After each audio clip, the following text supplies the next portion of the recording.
Warning, satirical content ahead. This show is a work of satire, designed to entertain and provoke thought through humor and exaggeration. The content, characters, and events portrayed are fictional and often exaggerated for comedic effect.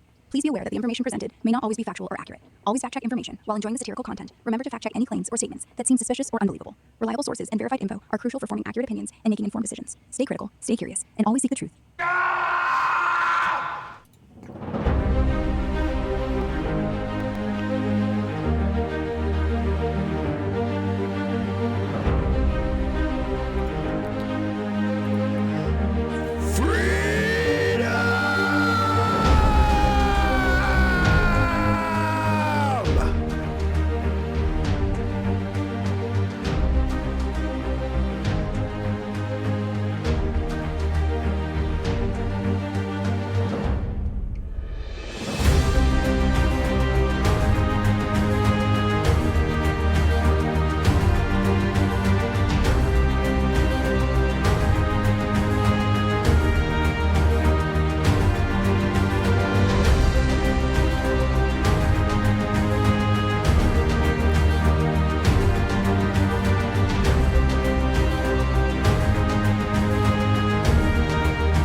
Welcome to the Shawn Juice Show. I'm your host, Shawn Juice.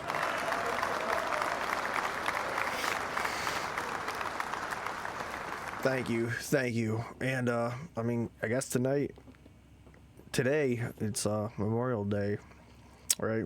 Remembering all those have fallen, to,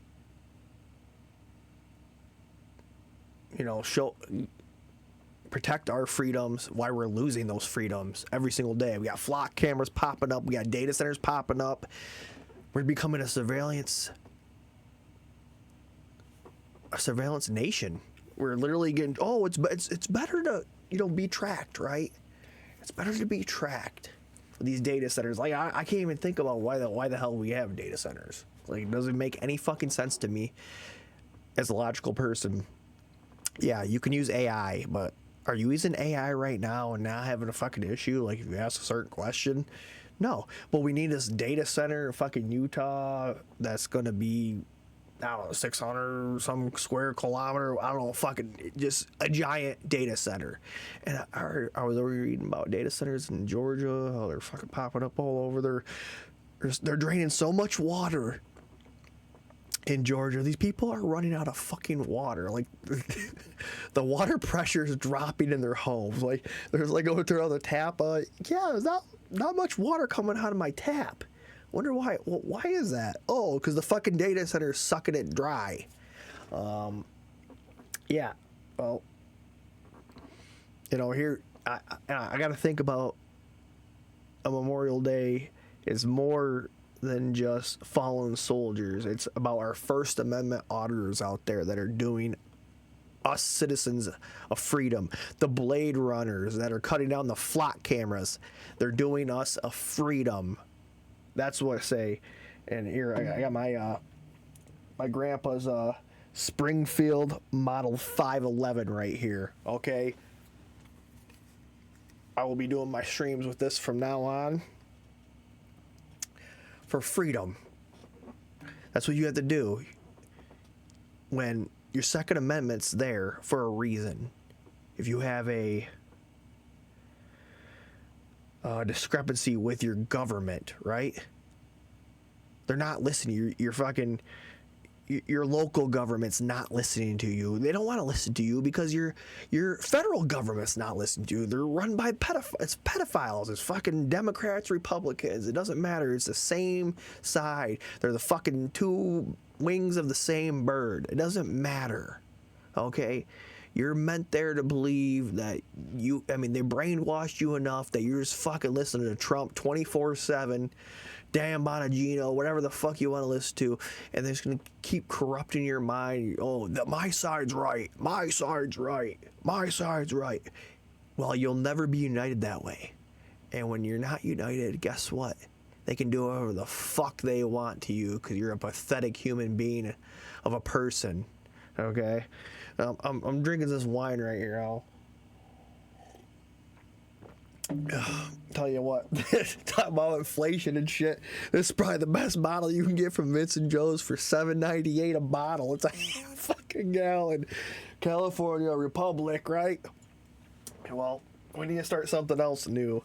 The Republic, or the citizens of the United States. It's not a republic anymore, it's the citizens. We're here to fight for freedom. And that's, I don't know, what else are you supposed to do? When I was growing up, I think I was told your word, use your word, use your voice. Use your voice. Well, what the fuck am I doing here now? That's the only thing I got is my voice. I'm just waiting for my wife to give me that fucking cue. Just tell her, Shawn, go do something. Rise up. It only takes one person to fucking spark the revolution. Are you gonna be it? Is it me? Is it you? Who's it gonna be? I don't know. You guys want to call in 616-375-0617? Give me a call. I got the fucking phone sent by. I'm willing to talk to you, hear your stories, hear what you think. Oh, fuck, we got tick epidemic going on. So many fucking crazy shit going on. Are we in the fucking Twilight Zone? No. I don't fucking know, man. I honestly don't know. Okay, I'm just sitting here. I'm like, this shit's crazy. This shit is absolutely crazy. So we should probably. Well, I'm gonna call somebody up here. We'll get to the first. Can I call somebody for the first guest here? Hold on. Hold on. Let me try calling somebody because I want to make sure the shit's working. Hold on. Oh, it's fucking ringing. It's ringing.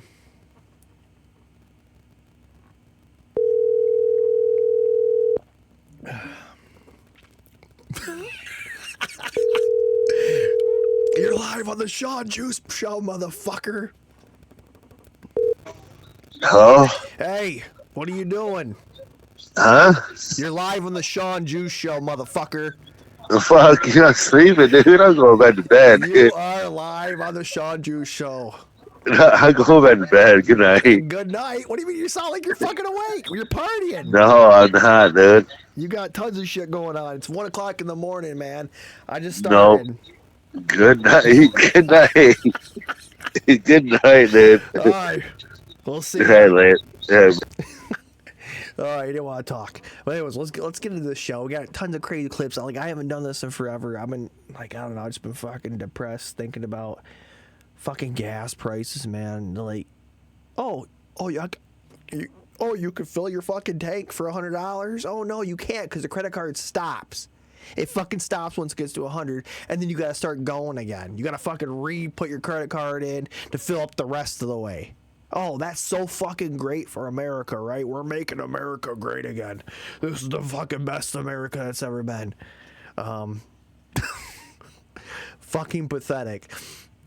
So I just been so fucking depressed. I've literally been so depressed, and I'm just sitting here, and I'm like, what the fuck have my kids got to look forward to?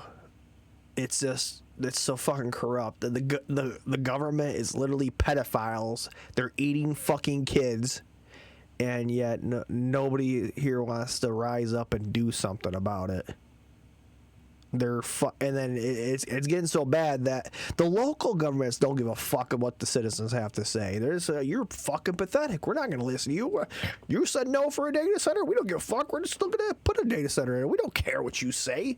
You're pathetic. You're a peasant compared to us. And that's why I said that's what you got to rise up. You got to bring these fuckers to your local government office. If everybody's got them, they can't say a fucking word to you, right? If everybody's got them, they're not going to arrest everybody. Everybody's got the gun. There's Second Amendment. It's your right, right? Well, you're not supposed to allow to have guns here. Well, guess what? Everybody's got a gun here. And we want to make our word heard. So what the fuck are you going to do about it? That's how I say. Well, anyways, let's get into this. Let's get into some feed here. Now, remember, keep in mind that this is back from May 5th, so it's been 25 days. I got 20 days of content I'm going through. Just all these clips I've been clipping, clip. I mean, I might even talked about this last time. I don't remember. But never forget, the COVID vaccine is 100% effective. Okay, it's 99% effective. Okay, it's 90% effective. Okay, it's 70% effective. Okay, it's 50% effective. My name's Anthony Fauci. Okay, it's 33% effective. Okay, you need a booster. Now you need 2 boosters. You motherfucker, you! Hold on. Often, when you get into the real world, the effectiveness of vaccines falls short of the original efficacy. That is not at all the case with the vaccines for COVID-19. So now we have 2 vaccines that are really quite effective. The mRNA vaccine, highly effective, extraordinarily efficacious, 94 to 95% for mild to moderate disease, and virtually 100% efficacious. Because the real world effectiveness is even more impressive than the results of the clinical trial.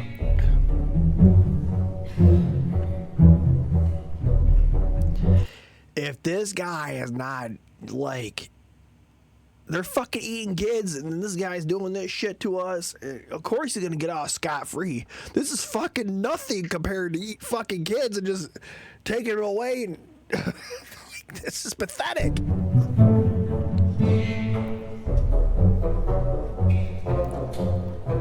Hold on.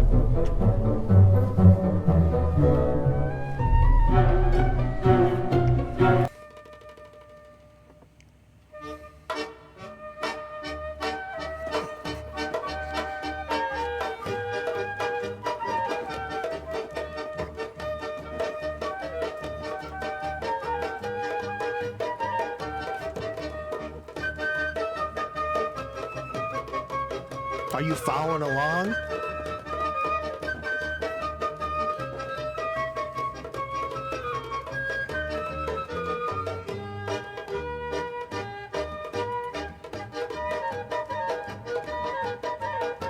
Jeez, it doesn't fucking stop.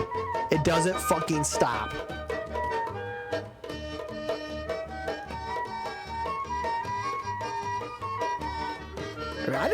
I don't put this shit, it just works together. Like, how does this work together if it's not fucking true?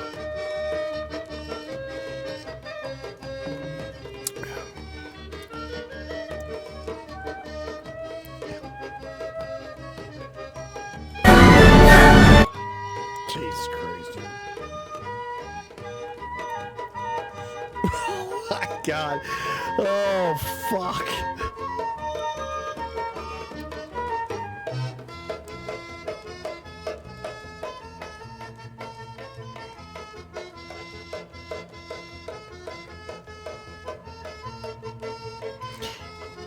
And the whole thing was herd mentality, Browley, like just being around your fellow American, your fellow person, your fellow world, I don't know what you want to call us, or the human beings of the world, right? That's what fucking did it. It wasn't this fucking thing that we're told. It was a big-ass money grab.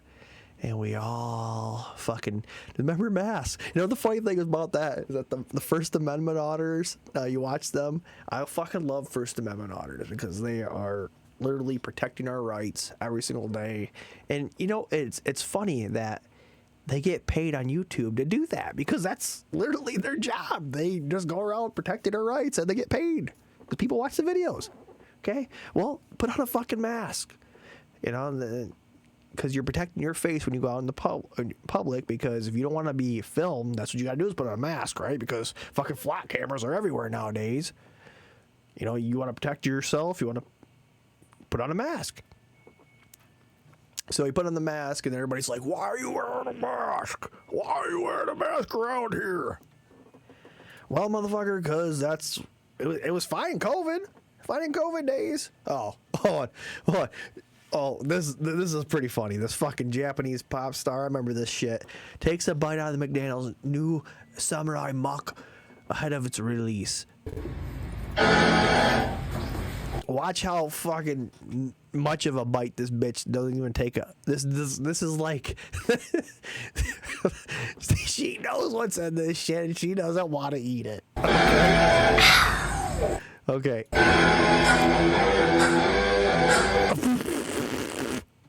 Now, if you actually bit into a sandwich, you bit onto a fucking burger, like, there would be stuff all over your face. Not just, like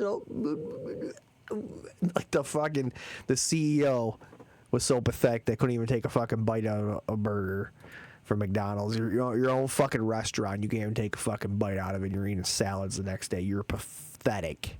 You're absolutely fucking pathetic. Oh, god damn it. Shut the fuck up! Fucking pathetic. So we go back and history needs to be rewritten. What is this about? Let's look at this. I should probably get rid of some of this fucking shit. And this one we'll keep because fucking Anthony Fauci. I don't give a fuck about this bitch. I'll get rid of this thing. This video calls into question a lot of what geology courses teach today. It was filmed in Brazil. It just broke on Twitter. These guys crack open this, what looks like a rock, although it has a bit of a grain pattern to it, almost like wood. They crack it open. It's not obsidian. They already did an analysis on it. This is absolutely not obsidian. The going theory for this crazy looking thing is petrified tree sap from the ancient giant trees that were all around the earth before they got cut down by the 200 angels that God sent down to cut down before the freaking giants could climb them before the flood. If that lore doesn't get you, I'll tell you about it. Now, this is the exact kind of... Hold on. Do the people come in and say, oh, we need to observe this stuff, and then it just disappears? Specimen that the Smithsonian Institute would swoop in to verify its authenticity before conveniently losing it. Oh. And if that went over your head, I'm telling you right now, many hundreds of geological findings, ancient giant bones, ancient giant skulls, ancient dragon bones, they say is a freaking T-Rex or whatever, and it's not. Smithsonian swoops in, I gotta check out if this is legit, man, don't worry about me. And then they lose the specimen. It's happened dozens and dozens of times. Look at the archives in the newspaper in New York City, all the freaking giant bones they dug up when they built that city. Now, before you say, I'm crazy, that's crazy, just know the same people who tell you a chemical that melts the road when it spills is good for your teeth and they add it to the water to make... Holy shit, look at that. Fucking look at that. Just imagine if that was a giant fucking tree that was cut down. That is insane. That's so fucking insane. Your teeth are strong, are the same organized body that tell you that Devil's Tower, which is flat on top and has hexagonal structures all around it, is formed by magma and erosion. Look at this. And Devil's Tower is not the only one. This is somewhere in South America as well. Flat topped. Of course, because the wind blew it flatly. This is what you don't understand. It's... Holy shit. We can get rid of that one. Okay, let's see here. Oh, these fucking pathetic people. 70% of Americans are struggling to afford groceries, housing, and healthcare, and there is a genocide in Gaza and Lebanon. Fuck the Met Gala. Helen in that dress, like, It's like a skeleton. skeleton. That is Oh my god, that's absolutely beautiful. I mean, no one does it quite like Motherfucker. Wow. Beyonce. Just fucking do the world a favor and drop a bomb there next time. Like, literally, that's all you gotta do. Just fucking do the world a favor. Who gives a fuck about these people in the Met Gala? You're a rich billionaire. You're a rich fucking superstar, and yet you do nothing for the American people. You're pathetic. You're absolutely pathetic. I don't give a fuck. I'm not watching your phone. I don't listen to fucking Beyonce's music. I don't listen fucking... I can't listen to Jay-Z every time I turn it. No, I just turn it off. You guys are fucking pedophile, fucking bloodsucker, children eaters, and it is what it is. Oh, the fucking hantavirus. The whole fucking scare that was nothing of a scare for whatever. It's just a bunch of bullshit. Just a bunch of bullshit. Well, it's another thing to try to distract you from the Epstein list, right? Just try to distract you from the Epstein list. 23 hantavirus cruise passengers return home to all corners, including the USA, and one is already sick. Like, if this was a crazy fucking disease, you don't return home anybody. You keep them fucking isolated on the boat till they either all die or they survive. You don't fucking let them go to land. If it's a serious virus, oh, well, guess what? Oh, maybe we should do some oh, never mind. We got Anthony Fauci and his fucking gain of function research. Never mind. Oh, fucking, that's probably why they let him come back. That's probably what it was. Fucking pathetic. Okay, what's this? Dua Lipa. As long as Israel continues to exist on Earth, there will be no peace. You motherfucker, you! Yep. I agree to that. Okay, what is this? Oh, okay, hold on. This was May 6th. So we're going to a little backtrack. I like this because I want to see exactly what we can see exactly what unfolded because of fucking hantavirus nothing happened. Let's hear what this bitch has to say. The hantavirus plaguing the cruise ship has now also spread to France. So a French person who never set foot on this cruise ship has now tested positive for this Andes virus, which is the substrain of the hantavirus that can spread from person to person. They contracted it from the passenger who died that was on the plane. And if you remember what I've said on previous videos is that they are now tracking everybody on that plane that rode with. All right, hold on. Let me ask. I'm going to go to Grok here real quick. Let me see if I can go to Grok. Oh, hold on. Grok window? Come on. We should be above that now.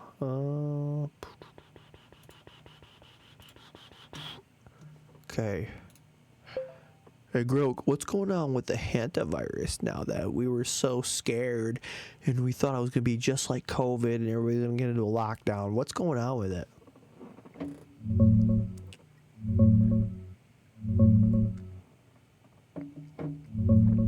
It's a contained outbreak on a cruise ship called the MV Hondius. About 12 cases total, mostly confirmed as Andes hantavirus, with 3 deaths so far. It started with someone likely picking it up from rodents in South America, then spread person to person on the ship through close contact. No lockdowns, no pandemic. Experts say the risk to the general public is very low because unlike COVID, this doesn't spread easily in the air or through casual contact.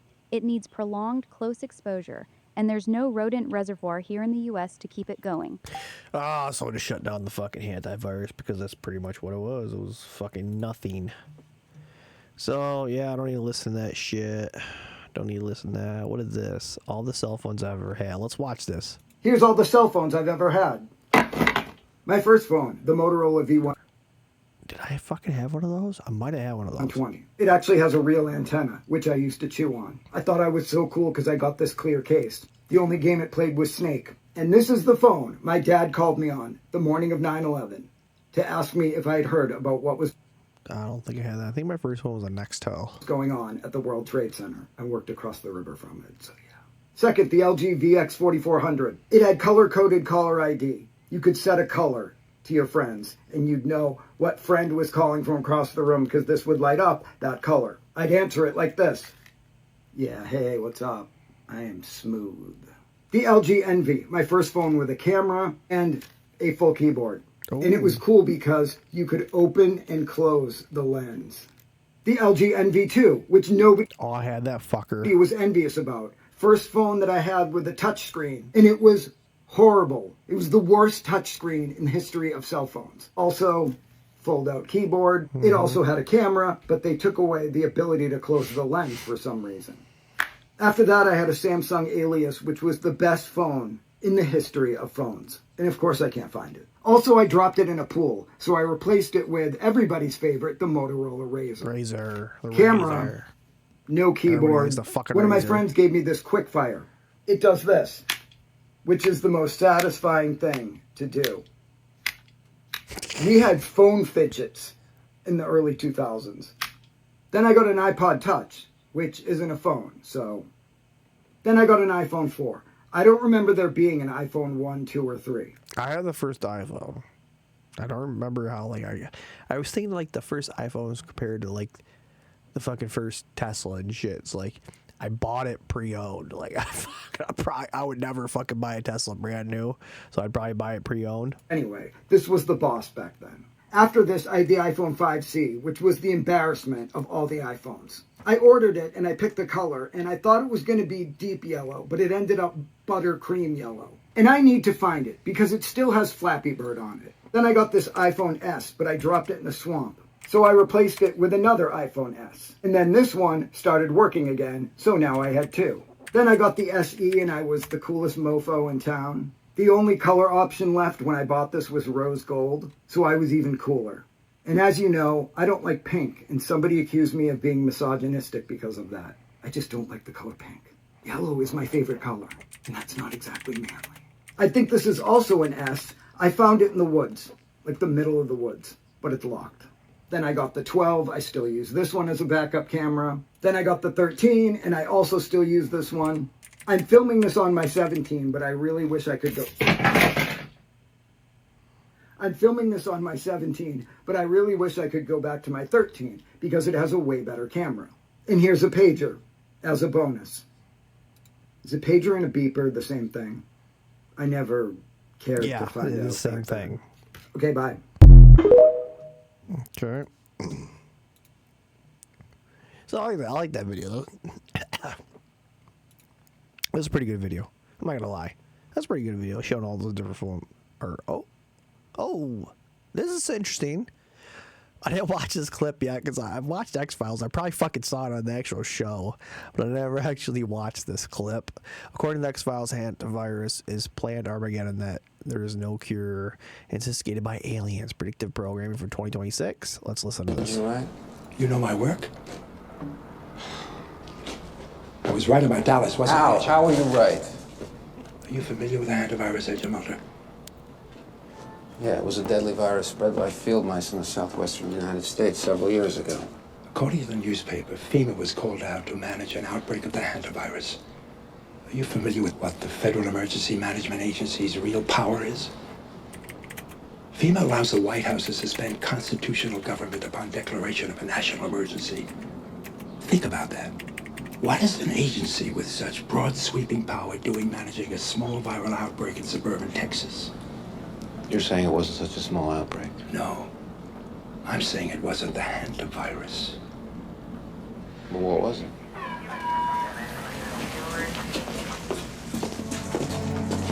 What was it?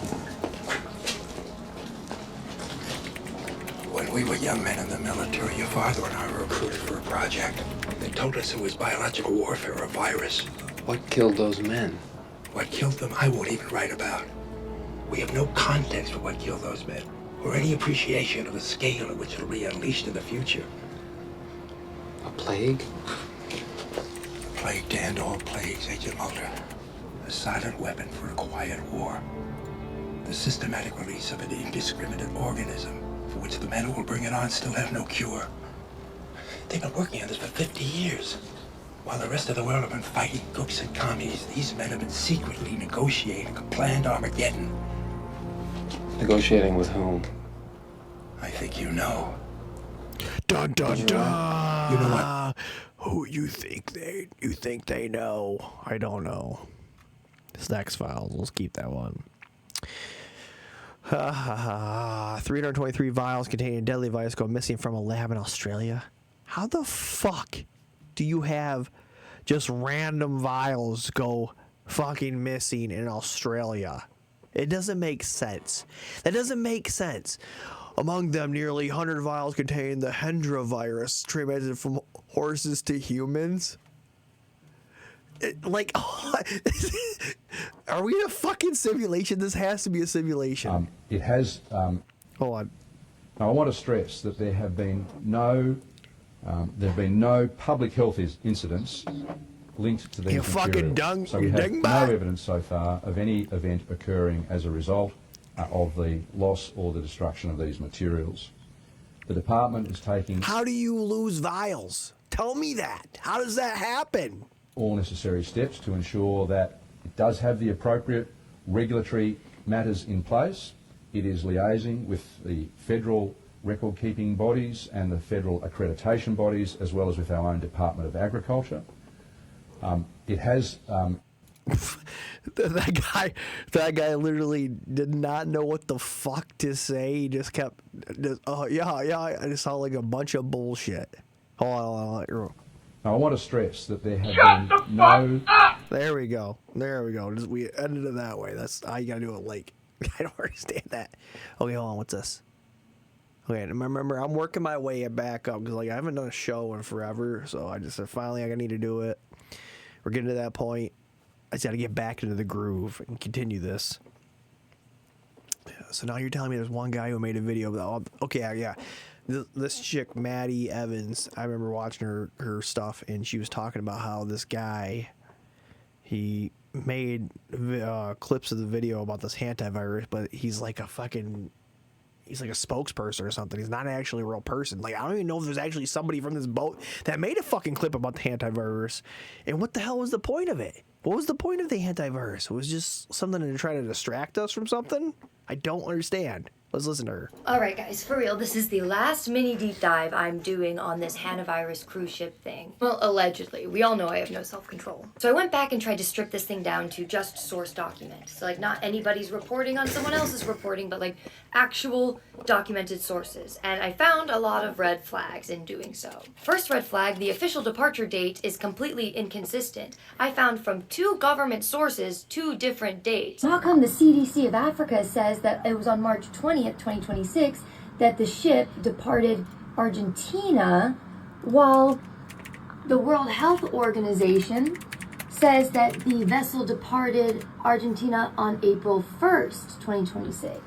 That's the CDC and the World Health Organization having different dates? Also pretty crazy that the ship departed from Argentina, meanwhile Argentina withdrew from the World Health Organization in March of 2026. What do you mean by April 11th? The first case of an adult male, he died on April 11th as his symptoms got worse, but the body of the passenger wasn't removed until the 24th of April. That means for, what, 13 days or something like that?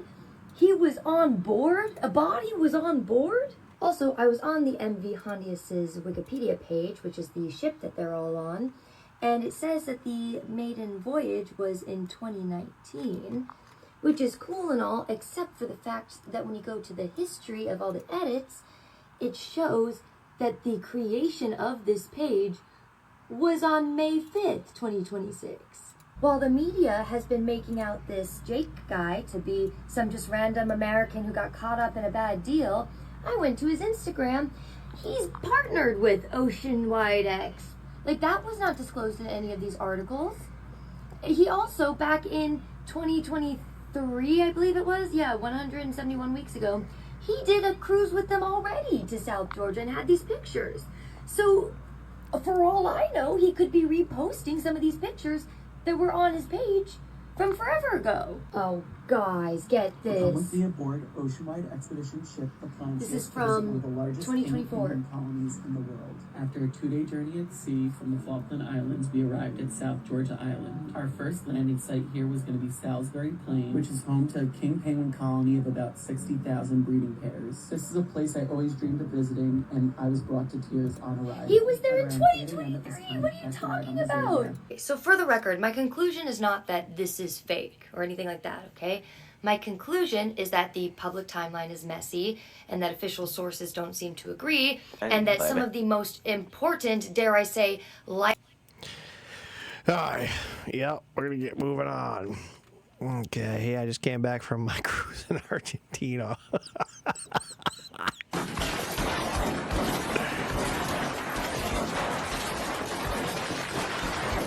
Yep.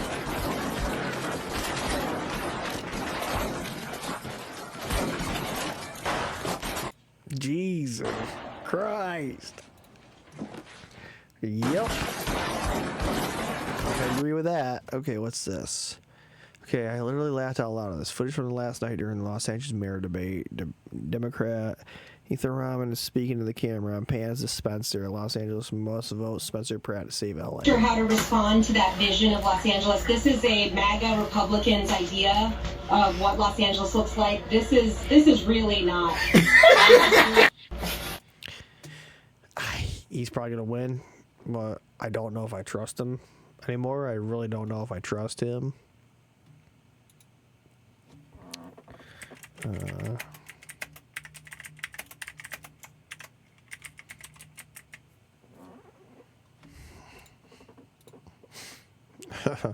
Yeah, I don't know if I can trust him. Okay, what's this? Oh, they made her eat the entire hamburger because nobody believed her. What's this bitch?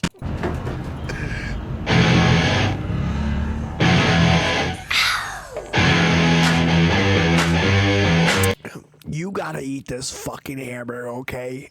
Like, our brand depends on it, okay? You need to eat the fucking hamburger. You understand this clearly? I don't want to eat it. It doesn't taste very good. It's very bad for me inside.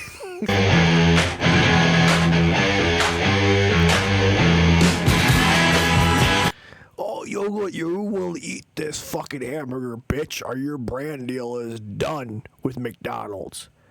We're paying you good fucking money here, okay? So shut up and eat the fucking hamburger. Oh, you like that fucking hamburger, don't you? Don't worry, we'll cut it so it looks like you're eating it, but you're not actually eating it.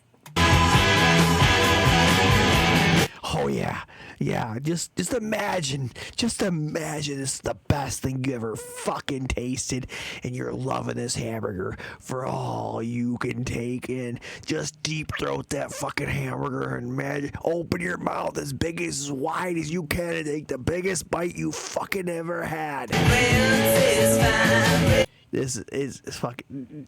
There's no way this bitch is eating it. There's nothing even right there. Take it off. Okay, cut. Someone bite the fucking hamburger, quick. Okay, act like you're biting it again now.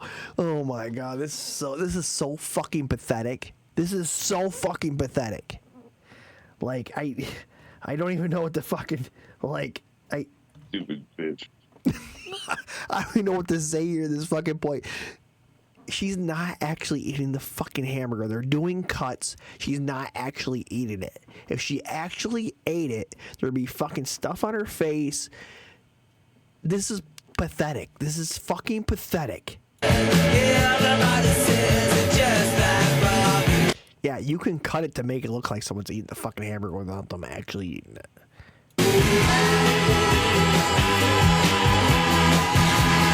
Okay, she stuffed it in her mouth, and she can act like she's chewing it. Give me the fucking trash can! Quick, give me the trash can! I gotta spit this shit out. Oh my god, no, fucking spit this shit out. Spit this shit out. Fucking trash! Trash! This shit is trash! Okay, it's fucking trash. Oh my god. I'm glad I have some fun tonight. I don't know about you guys. Yeah, I'm only here with myself. Oh, sorry. Well, maybe eventually. Okay, the scientists and researchers may have conducted gain of function research like a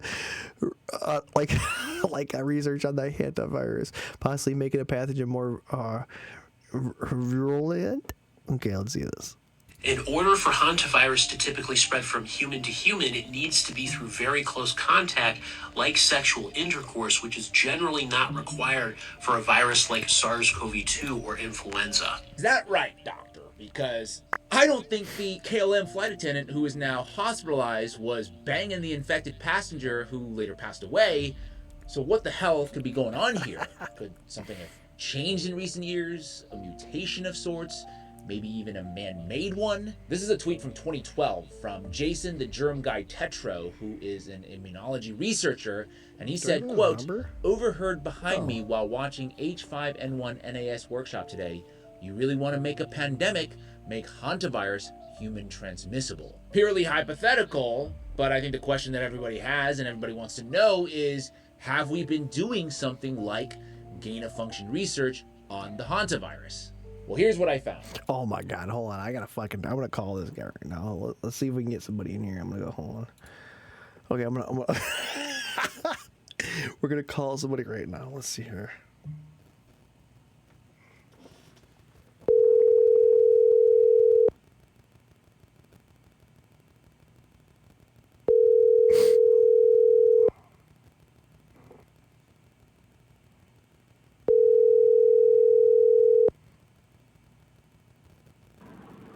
Hi, you've reached the voicemail of Derek Bloom from the Chateau Corporation and Wiltern Center. Sorry, I'm... No, sorry, we don't want to get that out there on the stream.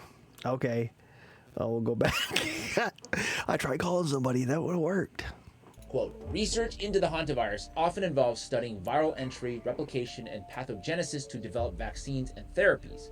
While much research focuses on understanding natural virus behavior, some experiments aim to enhance, reduce, or alter viral characteristics like transmission or virulence to better prepare for potential outbreaks. Then it goes on to the key areas of hantavirus research. The Andes virus, which is the one that we're dealing with right now, ANDV. Studies on ANDV, the only hantavirus known to transmit between humans, are critical for understanding pandemic potential. Researchers use lab models, including stem cell-derived organoids, of lungs, hearts, and brains to study how the virus infects tissues. And then the little footnote, and this is where it gets interesting, the studies mentioned, such as those published in PLOS Pathogens in 2025, are typically aimed at improving understanding of the virus rather than intentionally creating a more dangerous pathogen for malicious purposes, but they still fall under the broad definition of gain-of-function research. So no, we're not doing gain-of-function research, but we also technically kind of are. Cool. Cool.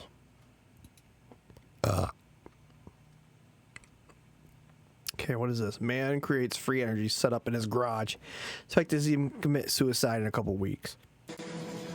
We're at 600 RPM, 3 coils, 75 volts. Everything's running very smooth. We've had it going for an hour now. Flip-flop is working beautifully. Excited to show you guys what we've been up to. It's come a long way, and it's not just this. It's also the solid state bench top, no moving parts.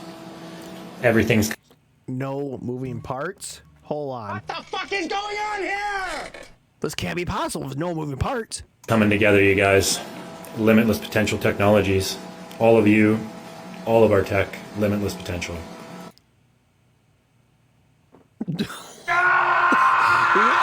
What? Hold on, I gotta watch this again. We're at 600 RPM, 3 coils, 75 volts. Everything's running very smooth. We've had it going for an hour now. Flip-flop is working beautifully.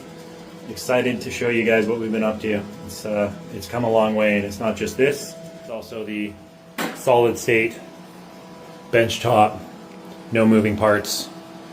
Everything's coming together, you guys. Limitless potential technologies. All of you, all of our tech, limitless potential. What the fuck is going on here? Is this real? Free energy? Like, okay, what happens if a society gets free energy? Your fucking consumer energy, your DTE, all these other companies, like all these energy companies go out of business, right? Because if you have a free unlimited energy, you don't need them to, well, I guess you guys technically you need somebody to keep on your grid. But a lot of people would lose their jobs. Imagine if we had something to replace oil, gasoline, hydrogen maybe, or something like that. That industry would just implode. I mean, what is fucking Landman based on? that is literally fucking oil, gas. Like that whole fucking Texas would be done. I mean, besides cattle, what else fucking Texas have to offer besides oil? Holy shit, that's pretty crazy. Hold on, look at this next thing. You don't want to eat chips again? I love chips. Why don't I do this? I love chips. No! You motherfuckers! At least they're dirty. Look pretty dirty. I don't know how many pesticides are sprayed on them.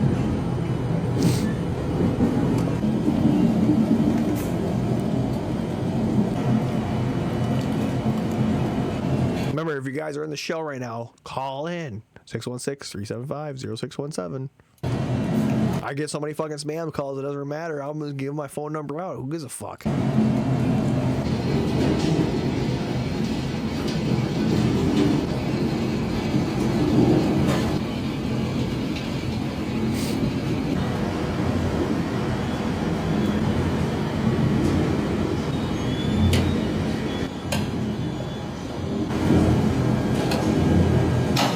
That's not too bad of a job grabbing a fucking potato and cutting it in half.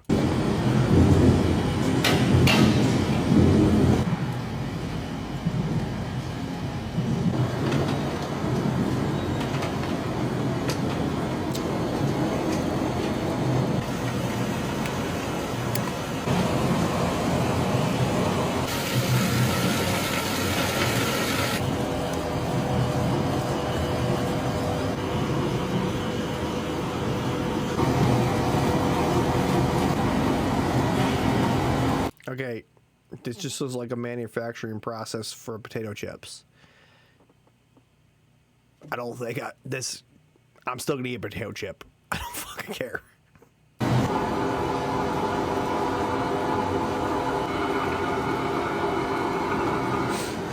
This is an automated process for potato chips. Like, what is this person saying? Oh, you're never gonna eat potato chips again after watching this.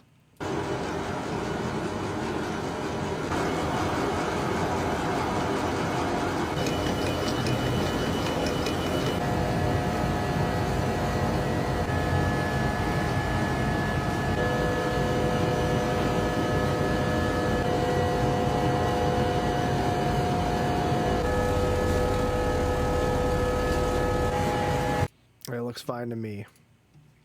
That looks fine to me.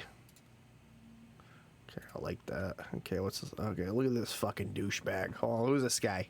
My hope for America? And is how the do you same as always personally been. deal with that? Yeah, look, I mean, my hope for America. Motherfucker.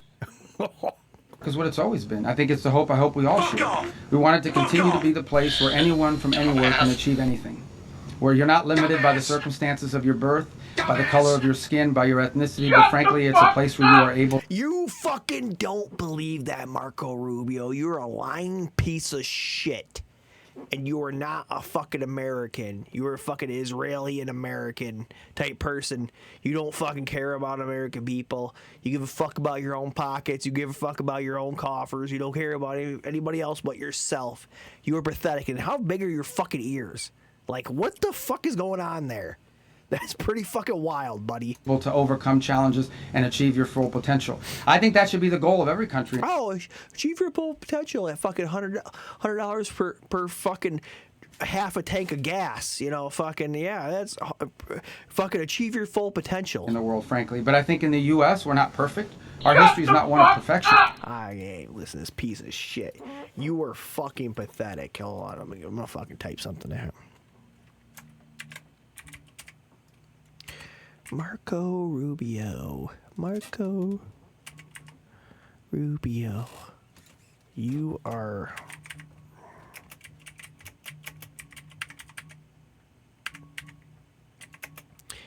pathetic person.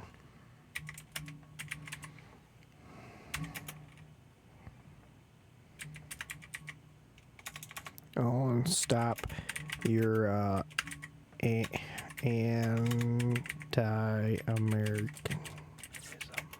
Stop your anti-Americanism. Oops. Oh. Remember, I coined that fucking anti-Americanism. Because that's what they are. That's what they fucking are. They're anti-Americanism. They don't care about America. They care about fucking their own pockets. They don't give a shit about you. They don't give a fuck about anybody else but themselves. And that's literally how it is. It is. That's what it is. Hold on, this man is a scam caller's worst nightmare. He built a script that rickrolls them endlessly until they're forced to block his number. Holy shit, dude, I need something like that. Man, dude, I don't know about you. Like, how many spam calls are you getting every fucking day? Because me, I'm getting like fucking 5, 10, I don't know. Like, I literally, hold on, let's look at my voicemail right now. Hold on. How many spam calls are you getting every fucking day? Let's look at that. Oh, look at that. That's all spam calls right there. That's all spam calls. Remember, I got the phone right here if you guys want to call in. But yeah, these are all spam calls. So let's call one of these fuckers. Let's call one of these fuckers back. Hold on.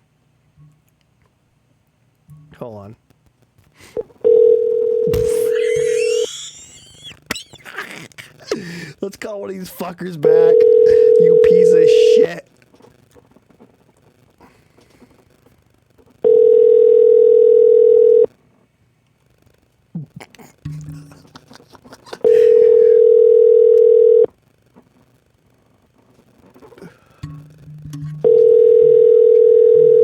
on. Come on, answer the phone. I fuck your mother. You fuck your mother. This one's not answering. Okay, let's go to the next one. Oh, let's go to the next fucking spam caller here. Low is 350. Oh, yeah, you're fucking low, and here we go. A live agent is now available to take your call. Press 1 now to be connected instantly. Okay, hold on. Here we If go. for any reason you...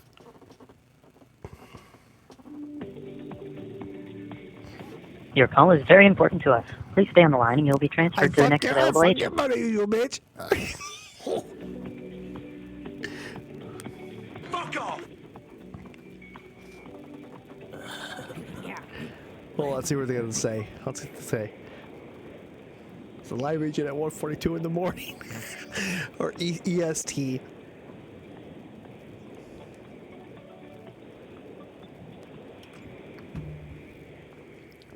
Connect me to him. Oh fuck, I'm killing like a half a bottle of this fucking thing tonight. I got this whole big bottle right here. It's going down. It's going down. I'm glad you guys are joining us.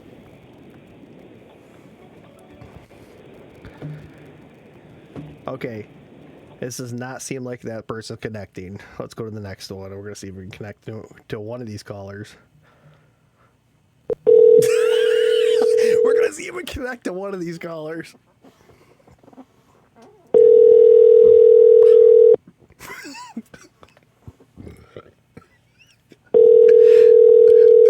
Hold on, dude. Type something in the chat you want me to say to him. You'll fuck my mother.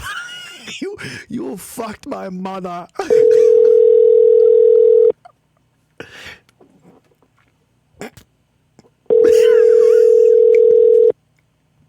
Oh my god, that person not answering. Next one. Monthly payments around. Okay, hold on. A live agent is now available to take your call.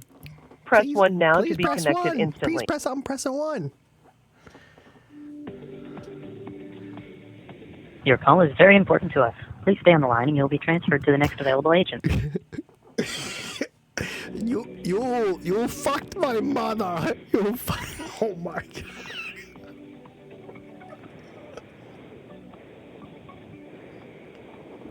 Okay, I need to do this on like a daytime show. We gotta do this on a daytime show for sure.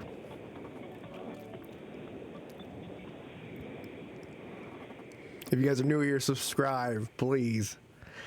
I need it. Remember, rise up, citizens of America. Got my grandpa's fucking Springfield 511 here, double barrel. Could it start the revolution? I don't know. All it takes is a man, or woman, with the ideal freedom.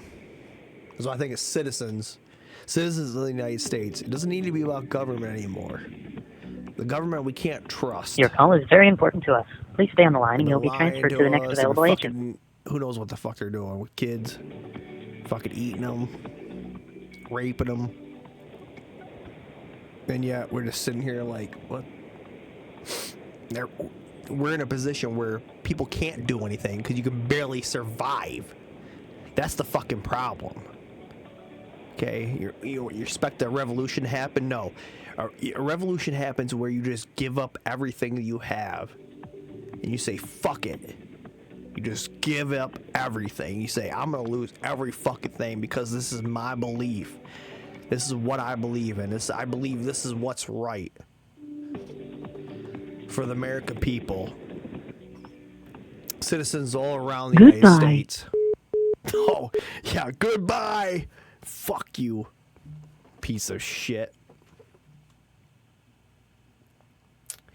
Okay. Well, we tried. Let's watch this video. So check this out. So I get all these spam calls from on this phone number all the time, right? Yeah, a bunch of them, right? So what I've done is I've created a script in JitBit. What this is going to do is it's going to call them back, right? It's going to wait for them to answer. Thank you for calling Express Forward. It's going to interact with the prompts automatically. And when they answer, it's going to play Rick Astley, Never Gonna Give You Up.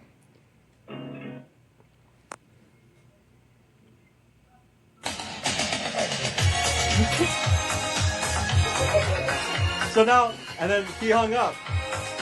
But see, what you don't know about this script though, is that I have it on repeat. It's a zero loop integer I put in here. So it's gonna keep calling them back over and over. It's gonna keep doing this forever until they're forced to block my phone number. Thusly eliminating them from ever spam calling me because they have my number blocked. Please press 1 to schedule a free consultation for customer service. Transferring now. This call may be recorded for quality and training purposes. It's still going. Hey, this is Jerry. Press 4 scheduling specialist.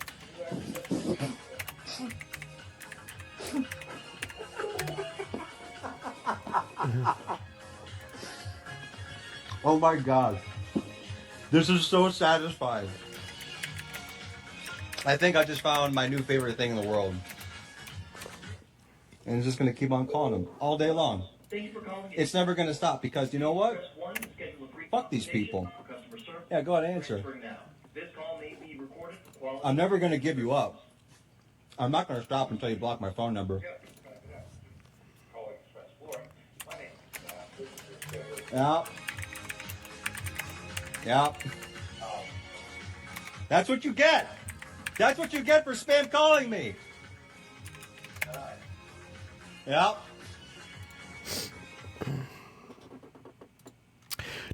Do. I love that. So check this it's out. Fucking So good. I love that. Okay, hold on with this. They finally got caught. They got caught. They finally got caught. Which of your companies own or control a health insurance division? Raise your hand. Please keep your hand up if you also employ healthcare providers or own clinics, specialty pharmacies, or any other kind of medical practice or pharmacy. Please keep your hand up if you also own or control a pharmacy benefit manager. And please keep your hand up if you lead a publicly traded company at which you have a legal responsibility to maximize shareholder value. So we've established on the record that the largest health insurance companies are not just insurers. They are also medical providers and pharmacies, diagnosing and deciding treatment for patients. They are also PBMs, another form of middlemen managing drug benefits. They are increasingly controlling every aspect of our healthcare system. Okay, so let's break this down because every American should understand that this is how healthcare works. So you own the insurance company that determines whether or not I get coverage. And you own the middleman called a PBM that negotiates the price of my medication. And then you own the pharmacy, where I pick up my medication. And you can charge me whatever you want if it's not covered. And now you're buying the doctor's practices that write my medication? Did I get that right? Because, bitch, you don't need a medication. You need to go out and get herbs from the fucking earth.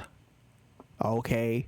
Because you don't need pharmacy. The pharmacy was created by the Rockefellers, and the Rockefellers created the oil industry. The Rockefellers want to get petroleum into every fucking aspect of your life. Okay? You don't need a pharmacy. You need to go out and get fucking herbs. Okay? You are, of course, publicly traded, so as you make these decisions, how do you reconcile? Hold on. There we go. Yep. Keep going on. Okay, we're going to go on to the next one. Okay, we're going to May 6th right now. Girls reveal their #1 sexual fantasy. Okay, let's see What is your biggest sexual fantasy? Have all the weight put on me. All the weight? Like a fat guy? Yeah. Like 400 pounds? Don't look for a bear. John. What is your biggest sexual fantasy? 2 guys. 2 guys? Have you ever done it before? Ooh, was it fun? It is. Yeah? Okay, hold on. That's their biggest sexual fantasy. Well, if your fantasy is something you haven't done. Party? 2 guys? No. 2 girls. I've done 2 girls though, yeah. How's it? It's pretty fun. Yeah? Yeah. What is your biggest sexual fantasy? An orgy with all men. I like to be worshipped. I want all the men worshiping me. I want them to get on their knees How many men? and then please me. 5. 5 dudes is max? Yeah, 5 is the max. Yeah. Really pleasing me. Yeah. Really worshiping me. What about you I'm the pleasing queen. them? No. You don't It's wanna my fantasy. You said what the I'm just fantasy. asking, It's my I just want fantasy. more If that details. is I my want to get a fantasy, picture's worth of that. This fucking video is 8 minutes and 45 seconds. Hold on. Let's go skip a little ahead. If you can't get hard, I will shoot you in the head. That will do the trick. No, I'm the type of girl that's gonna embarrass you in public after that. Oh. Yeah. A store for me and let me buy whatever I want. You guys, 100% of them. My biggest sexual fantasy? Oh, to do a black guy. You've never done that? No. Oh, damn, okay. We'll have to find you one. Fingers crossed, guys. I'm sure there's plenty of black guys. You're a black guy. Mine, twins, but not these ones. Amy's my twin, but she's not. It's like a big fun. That's like the exclusive ones in the mansion. Okay, well then that. God, I don't like. I just gotta sit there and think they're like, this might give me my $1 one day, motherfucker. Jesus Christ. Can I revise my answer? Yeah. Exclusive in the The cool swinger, not the weird dudes with dicks out. Oh, I gotta get the fuck out of here. I gotta get out of here. Okay, hold on. There's only one story that matters, which is Epstein. Everything else is a distraction. James Lee. The time has come. The UFO. James Lee is one of the best top content creators for X and all that insider information. So let's just listen to him and see what he's got to say. UFO files have finally been released.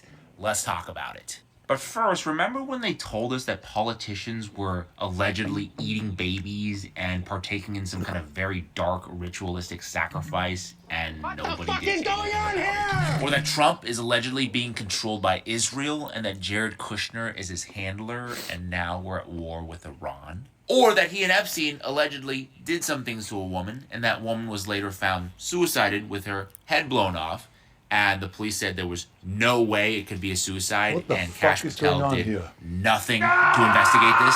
No, you don't remember any of that? Well, apparently we went to the moon and saw aliens. The time has come. The UFO files have finally been released.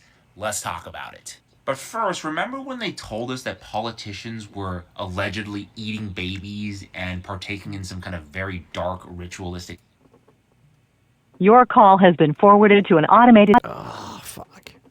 sacrifice and nobody did anything about it? Or that Trump is allegedly being controlled by Israel and that Jared Kushner is his handler and now we're at war with Iran? Or that he and Epstein allegedly did some things to a woman and that woman was later found suicided with her head blown off and the police said there was no way it could be a suicide and Cash Patel did nothing to investigate this? No, you don't remember any of that? Well, apparently we went to the moon and saw aliens. The time has come. The UFO files have finally been released.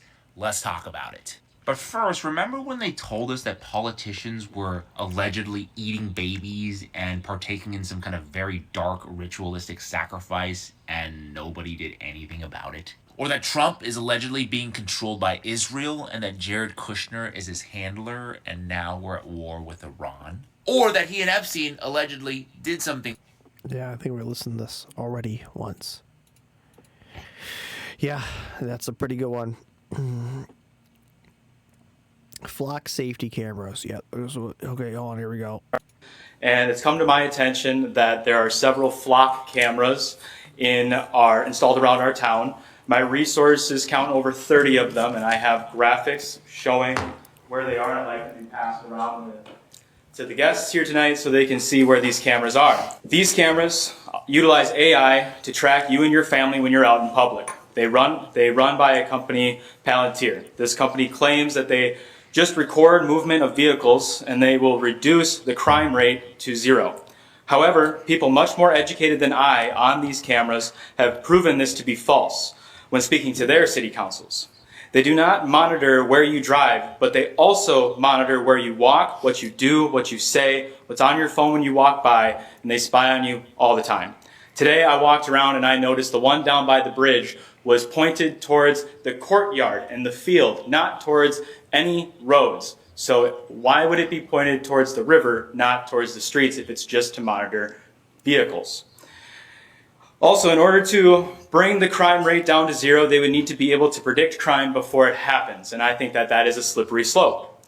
Some cities are discussing adding this AI to police body cameras, which would be constantly monitored by an AI, which would make a judgment call about releasing drones, also controlled by this AI.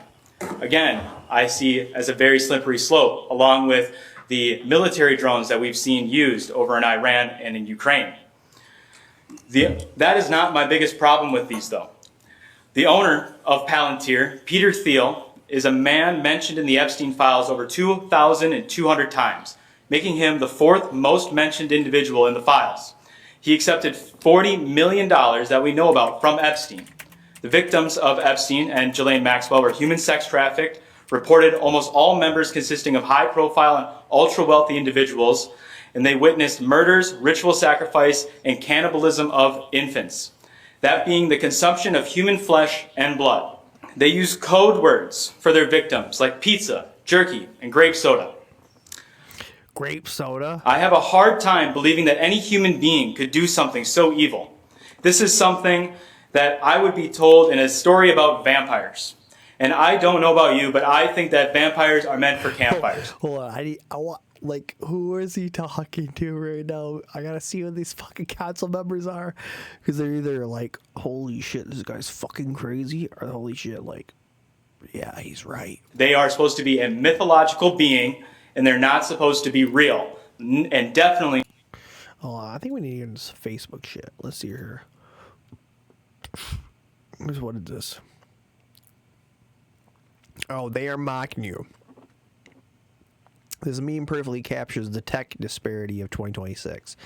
A $100 Ring camera gives you 4K color vision of your driveway, while national security cameras still produce grainy 1994 stylish black and white blurs. The ruthlessness here is the truth. The government isn't failing to get high-res footage. They are often choosing the resolution that serves the narrative.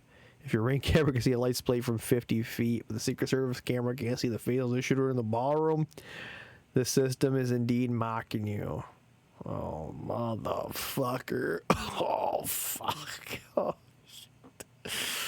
Yeah, them fucking pieces of shit are mocking us. Yes, they are. Yep, them fucking pieces of shit are mocking you. Okay, hold on.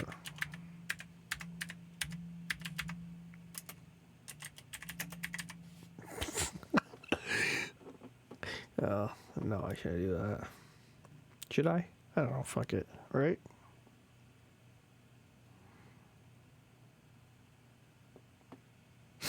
No, fuck it. I just keep my own shit going here. Yeah. So they are mocking you. Okay. Let's see about the Blade Runners. Okay, let's see the Blade Runners. I need to see some of this Blade Runner shit. Blade Runners was out in Eltham again last night. Cut right through that, look. Almost all the way. Fucking love Blade Runners. I love Blade Runners.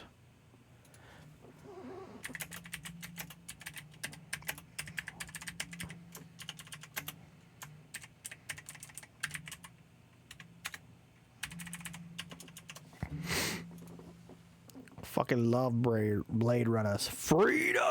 Hey.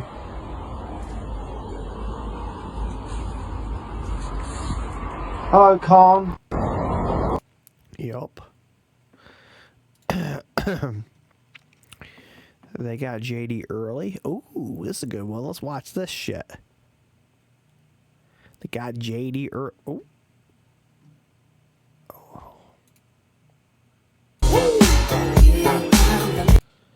Hold on, I don't like that. Okay, let's see what it is. Remember when we learned that our wealthiest and most powerful people were connected to a guy who ran a literal sex trafficking ring, and the guy died mysteriously in jail, and now we just don't talk about it? Okay. Men in Black. If you want your kid to go in and fight in some stupid global war, vote Joe Biden. I've never associated with Jeffrey Epstein or his friends. Wait, what? Yeah. Yeah. Oh my god, it's fucking pathetic. The worst undercover sting of all time. Let's look at this. I think I remember this one. Police raid ever. It looks like something out of a comedy show, and it turned a whole department into a global laughingstock. Detroit officers had just raided a trap house, handcuffed a dealer, and had him waiting inside the living room. Meanwhile, 2 undercover cops stepped onto the porch to pose as the new dealers, waiting for local buyers to show up and arrest them. But the people that showed up were looking to make some arrests too, because they were officers from a different precinct, and they were unknowingly about to raid themselves. But you don't become a global laughingstock with a simple miscommunication error. It's what followed. The initial raid led to guns being drawn on both sides. Eventually, they all realized everyone was a cop, but tempers and egos took over. The 2 precincts were so mad at each other, it escalated into a full-out brawl, all while the arrested dealer sat in the living room with a front row seat. 2 officers ended up in the hospital, and the police chief called it the most embarrassing thing he had ever seen in his 40-year career.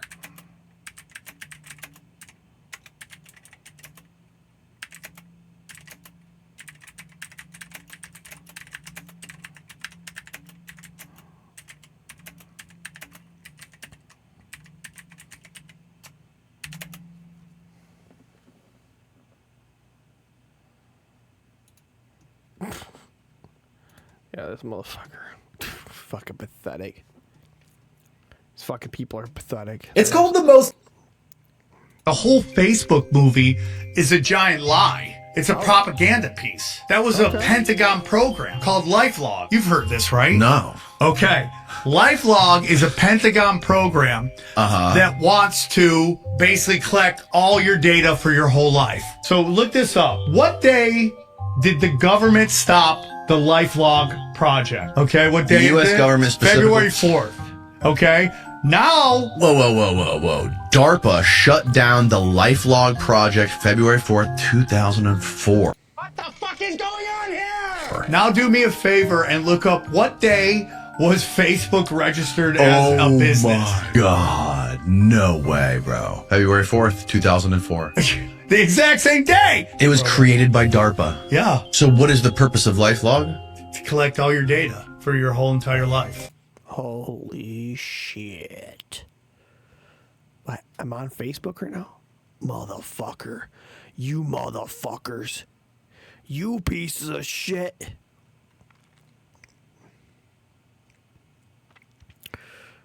Hold on. Negotiations are underway to make contract for Monroe County, Michigan meeting.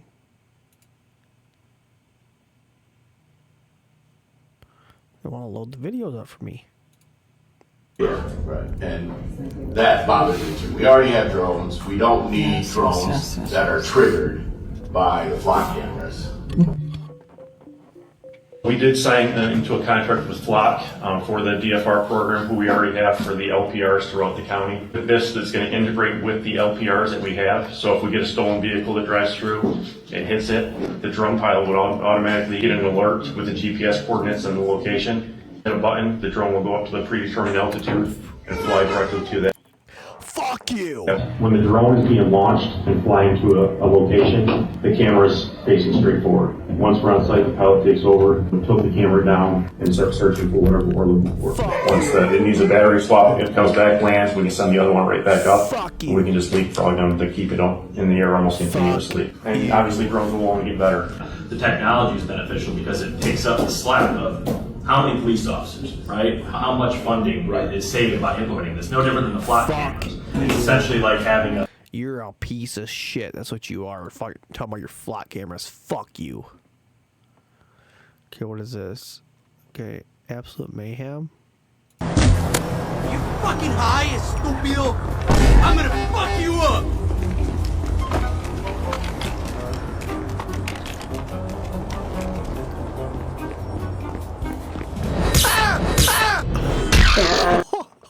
Oh shit. Smart, are you?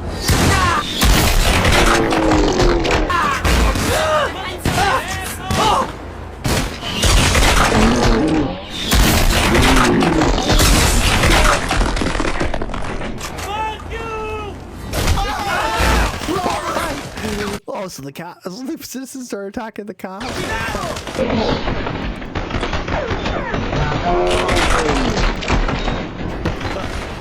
You ain't that.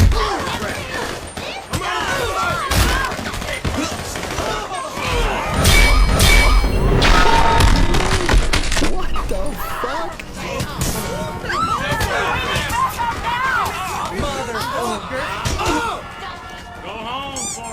Oh my gosh! Is that fucking? This is what the revolution looks like. Hold on.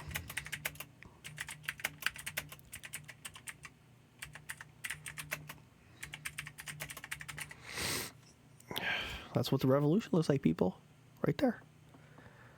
I like this one. I'll go breaking. At least 17 Americans are reported among the passengers now being evacuated from the cruise ship. Oh my God! Shut the fuck up. Fox News alert. Listen to- Passengers disembarking overnight from the cruise ship linked to a deadly hantavirus outbreak after arriving off the coast of the Canary Islands. At least 17 Americans are among those that are being evacuated as officials race to keep the virus contained. Chanley Painter here with the latest. Chanley.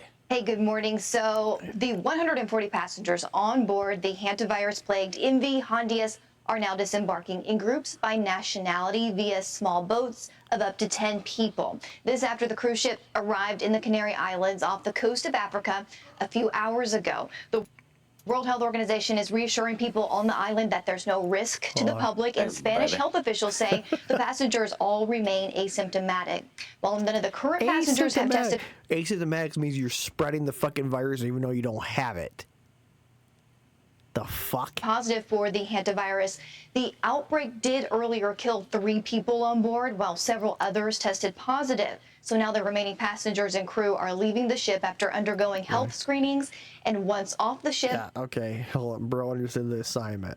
How to save your friend's front row part. Having cocaine call. When I come home from work, I'm fiending for an 8-ball. I got a crack on my mind. I'm having cocaine call. Telling me to beat the dealer to deliver me stuff. Keep it a secret from my wife because she thinks I don't do drugs. There I was, bleeding from my nose. And damn, I couldn't breathe. But I'm still thinking. When I come home from work, I'm fiending.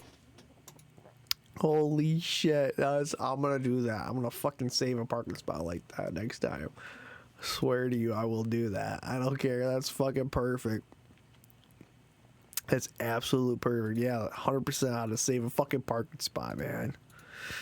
That's so good. Okay, am I suggesting public health officials are toying with the idea of reducing a deadly human-to-human transmissible strain of hantavirus to the U.S. and Western Europe to push a vaccine? No, I would never suggest a theory. They will get medical screenings and then go to their home countries. What? No, stop. No, Camilla.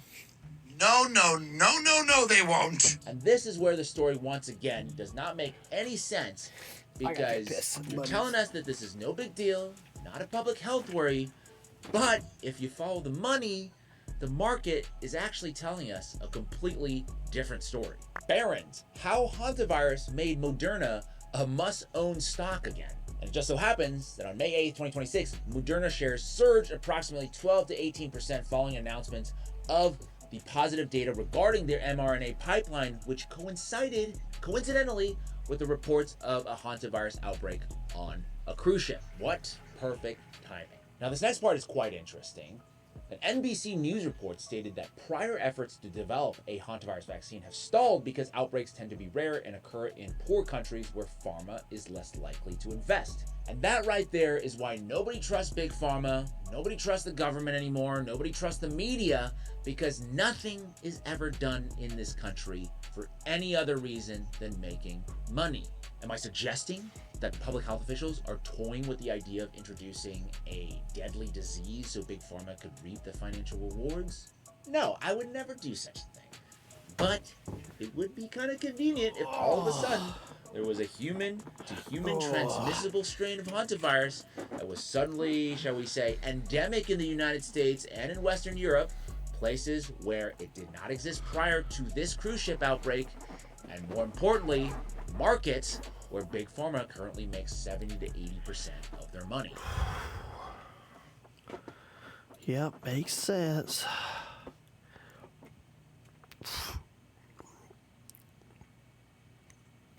This guy's using the left-hand lane, which is open. There's a long mile back up, and everyone over the right-hand lane. He drives all the way up until he has to merge. Some people are saying that he's a jerk for not getting in the lane like everyone else. But a great many people are saying that the cars in the right lane merged into lane too soon, and that if they had used the left lane instead of being a mile back up, it would have been a half a mile back up. What's your take? Do you think he was correct in using the left lane and merging it up to the front, or he should have merged right and gotten the way in the back like everyone else? No. 100% correct. This is called a zipper merge. So what happens is, you see this shit on the highway a lot, because I don't know where you guys are from, but I'm from Michigan. And so in Michigan, there's fucking construction all over the roads. It doesn't matter. You're going to run into fucking construction. So this is called a zipper merge.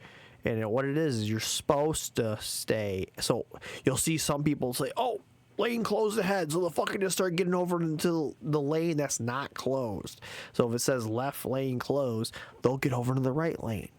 So I think exactly this specific situation, it's saying left lane closed ahead. Well, if everybody starts getting over to the fucking right lane, it causes a backup. But if you stay in the left lane like this guy's doing currently and keep moving forward, some people are like, oh, he's a fucking asshole. I'm like, oh, good for him. I mean, I'll get over in the right lane if it gets pretty close. But if you want to go all the way to the end, you're supposed to be able to just merge right in. And they have to let you in. They can't not let you not in. Doesn't matter if you're fucking all the way behind. Like, you're getting up to the front, you can definitely... Look at that guy who's in the middle. It's like trying to stop somebody. You can't stop them if they're in the left lane. You're supposed to let them go all the way until they have to merge with the zipper merge. That's what it's called, zipper merge. Easy. Done. I've seen this fucking countless amount of times in traffic and driving, and yeah, you're supposed to get over. Oh, there's a perfect time. Get in there. Just get in there. Get in there, bud. Oh, there you go. Nice, easy. See? Merge right in. Perfect. Yep. Zipper merge. Zipper merge. We're only at 10 now, dude. I got a long time. Does the movie Get Out have a hidden message for Key? Show on Comedy Central. After that, did anybody notice anything funny? They stopped working. They stopped working. Peele goes on to do all the great movies. Get Out, Us, you name it, right? Goes on to be the next Rod Serling. Rod Serling, yeah. Right? He's the new Rod Serling. He still working, still doing his thing. Here and there, he's doing commercials and stuff. Chicken commercials. Yeah. Chicken commercials. Fuck. He's still doing his thing, but not to the extent of...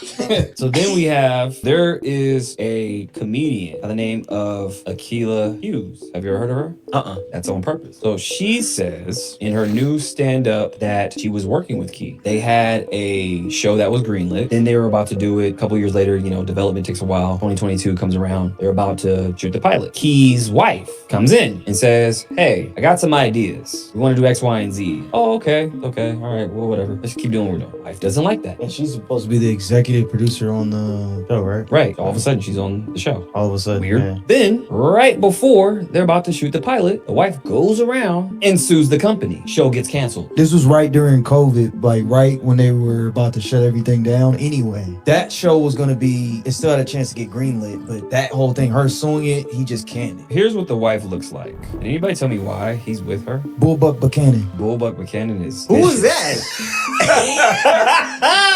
You're naming a wrestler. Maybe the head game's crazy. Either way, we are talking about millions of dollars. Now, Akilah, this is what else she says. She gets a call from Peele's wife. I heard you doing a show with X, Y, and Z. I wish I could have warned you sooner. And the fact that you're working with them, that's not a good look because it's going to be disastrous. She thinks nothing of it. She's like, oh, maybe she's just being cautious and throw that to the wayside and keep it moving. Fast forward, all that shit happens. Now, here's the theory. What is Peele's, one of his acclaim to fame, crazy movies? Get Out. Out. Oh no. Is Get Out about Key and his wife controlling him, his mind? Oh, she gives Handler vibes. She gives Talking Handler about vibes. a white girl with a black guy, and even Peele's wife says to Akilah, says, you don't know how much money she cost that black man. Whoa, that black man. Yes. Whoa. And this is a white woman saying this. Yeah, because I know they both got white girls. Yeah, white but girls. yeah, doesn't make sense. Aren't they mixed? They're mixed, aren't they? Yeah, they're both mixed. Yeah. Damn, somebody said headmaster. Headmaster's crazy. I think she's a witch. She looks like a witch. She gives witch vibes. If you ever Damn, that fucking makes sense, bro. That makes sense, man. That makes fucking plenty of sense. Oh, what's this? Shane Gillis at Netflix roast Kevin Hart called out shit. Okay, I never seen any of this fucking shit about. I would not watch the fucking roast of Kevin Hart. Chelsea is a Zionist. Let's watch this shit. I'm not saying that's good or bad. Speaking of dead kids, she's a big fan of abortions. Chelsea's been scraped more times than the grill at Benihana. Speaking of tossing tiny shrimp into a child's mouth, Chelsea Handler went to dinner at Jeffrey Epstein's house in 2010. Oh, fuck. What the fuck is going on here? You can look it up. There's articles. It wasn't like a big party. There was like 7 people there. And, it was like Prince Andrew and Woody Allen were there. Anyway, ladies and gentlemen, Chelsea Handler. And Shane, just so you know, Judaism and Zionism are two different things. Kind of like how Chinatown and Koreatown are two different things, but your favorite slur works in both places. Shane has been accused of being anti-Asian, which is ironic considering he has the complexion and physique of a steamed dumpling.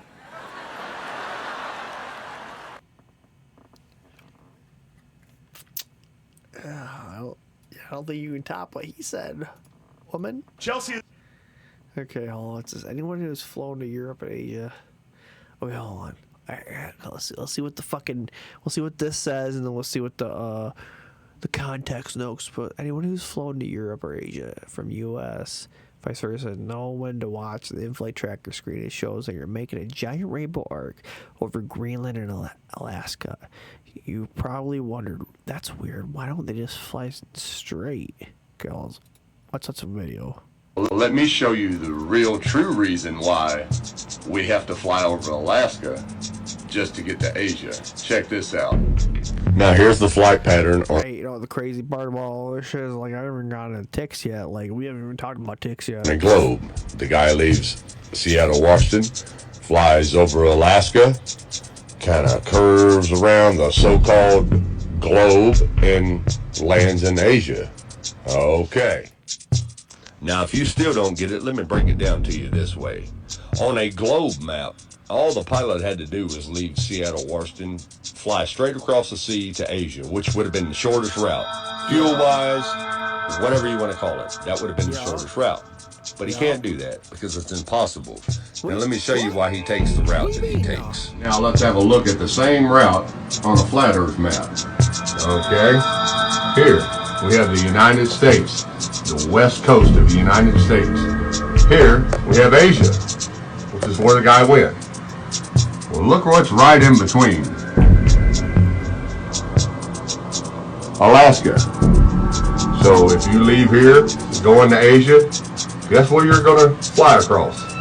Alaska. Let me zoom in on the map so you guys can see just a little bit better here. As you can see right there, Alaska, right in between Asia and the United States. Now, let's put a marker on there so you guys can see it's a straight line, straight across. And Alaska is right in between. So as you can see, they don't choose to fly that route. They have no choice but to fly that route. Now let's check out a flight from New York to Moscow, Russia. Okay, now if you look up the flight pattern on Google Maps, it will show you a route leaving.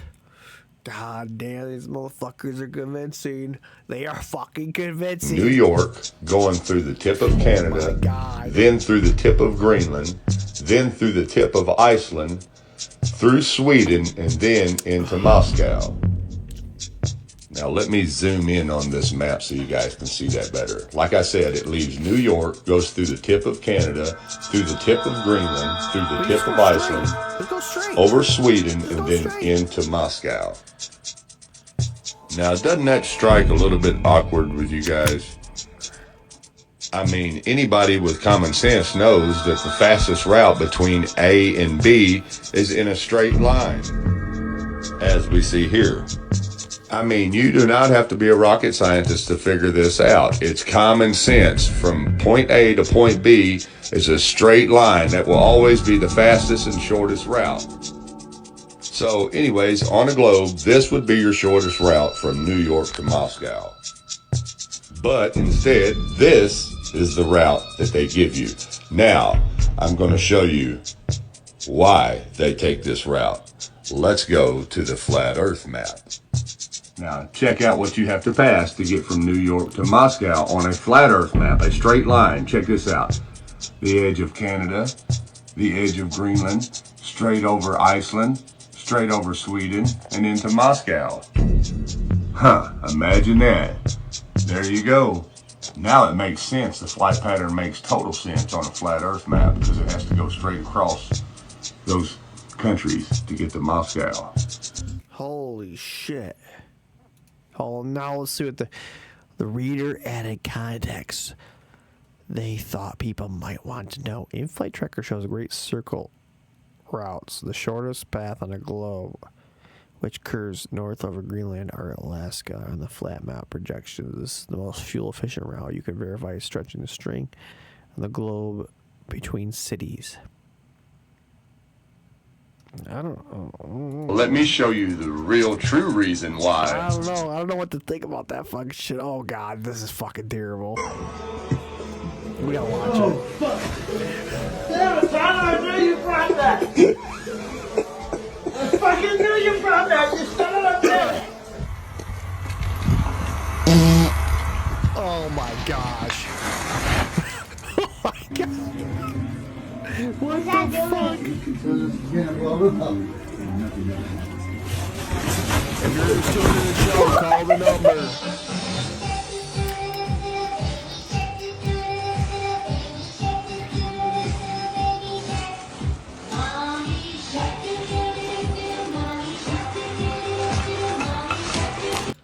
I don't wish this on any man or woman.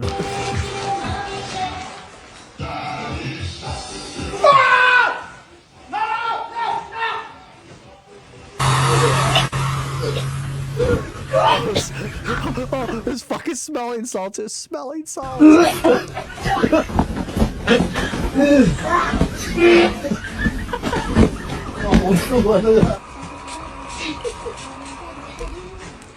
Hey, why are you laughing?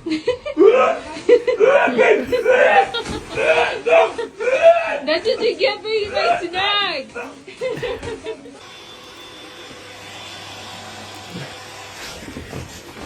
Oh my god! Did you do it? Yeah. No! No! Oh my god. That's beautiful. Oh my god, that's fucking funny. Is that a state trooper doing a fucking county? You weren't?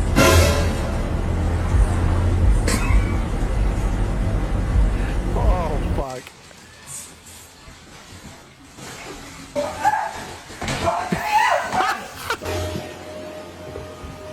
What the fuck? Sam, what'd you put in here? What the fuck did you put in here? Let the swamp work.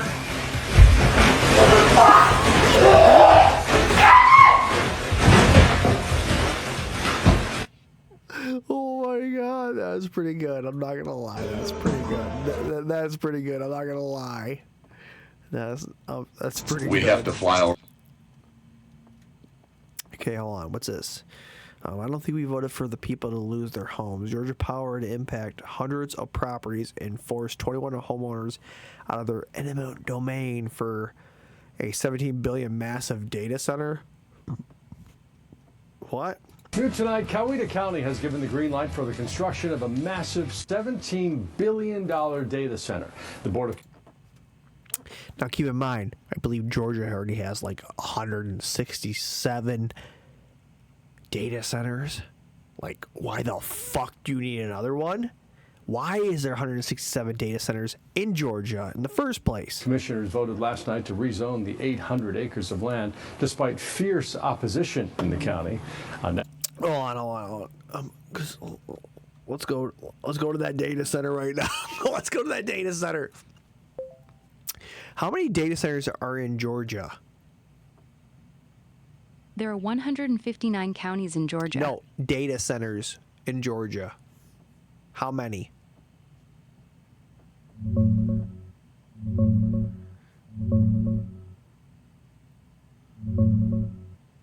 It's tough to pin down an exact number because there's no official state count, and different trackers define data center differently. Some count every small co-location or leased suite, others only big standalone facilities. The most commonly cited figures right now are around 200 to 270 total facilities listed across databases, with roughly 100 actually operating. Atlanta dominates, holding the vast majority of them. Georgia's been one of the fastest growing states for this stuff, especially with hyperscalers like Microsoft and Meta building big campuses. Oh, that's perfect, Grog. That's why the people are fucking losing their water and they're having their water pressure drop because the data center is sucking up so much water.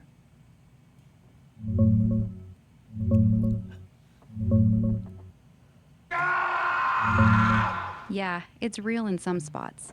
In Fayetteville, a big QTS data center campus quietly pulled about 30 million gallons through unmetered hookups, enough to drop water pressure in a nearby neighborhood. The county called it a billing screw-up during a meter upgrade, billed them after, and said it was still under 1% of their daily capacity. Near Meta's place in Newton County, folks on private wells say construction messed up their water, turning it muddy, killing pressure, forcing them to bucket flush toilets. Meta says their study shows no impact flush on operations, toilets. and those problems seem tied more to building than the day-to-day running. Not every data center is sucking the system dry. Some use closed-loop or reclaimed water, but the boom's putting real pressure on local supplies, especially when new ones want millions of gallons a day. People are pissed, and rightly so. So why are they coming to Michigan? Because we have Great Lakes, right? So we have a whole bunch of fresh water from the suck dry.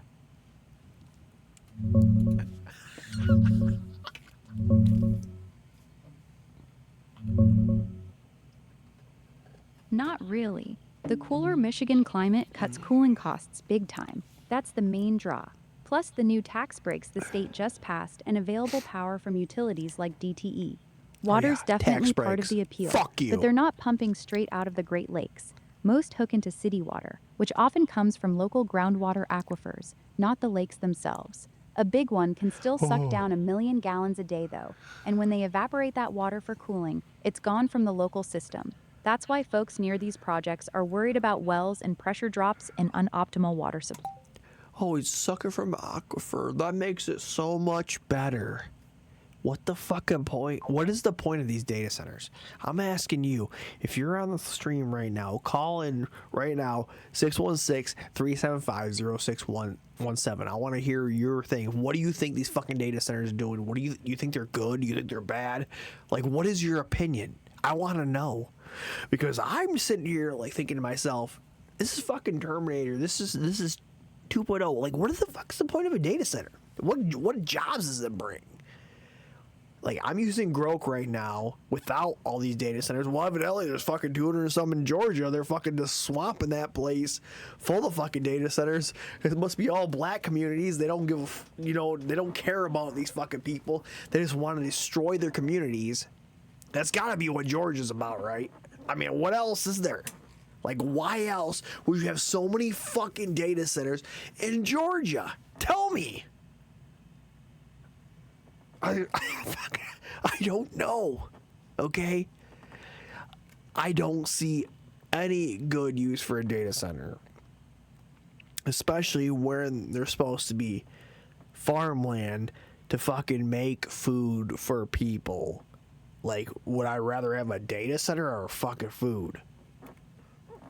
Data center food. Data center food. Food is my number one concern. Not a fucking data center. I can live without a data center. That motherfucking shark can live without a data center. That piece of shit. Okay, hold on. Let's get back into these fucking data centers. Yeah, they're gonna lose their home. You're gonna lose your home. Sorry, guys. I know you grew up in that home, but yeah, our data center is so much more important. You know, you're just gonna, what's that eminent domain? You're just gonna lose it, and that's why. Right here, the Second Amendment. That's what it's here for. The Springfield 511. That's the fucking. That's what Second Amendment's here for. To protect your land, your family's land, your friend's land, your neighbor's land. If your community doesn't agree with this fucking data center getting put into Georgia with this eminent domain, everybody needs to have one of these and rise up and do what's right for the people, the citizens of the United States. Not the fucking government that's been eating kids. Doesn't matter, Democrat, Republican, they're all the fucking same. And that's what you need to get through your fucking skull, is that it doesn't matter what party they are. Oh, my party's better, this party's better. It's always Democrats, it's Republicans. It's a back and forth game, and they're just playing with you, thinking you have a fucking choice when you don't have a choice. They might come here tonight. Come arrest me. Get me. And I'll scream freedom from the top of my lungs. And it'll be going down with a fight. I can tell you that, guaranteed.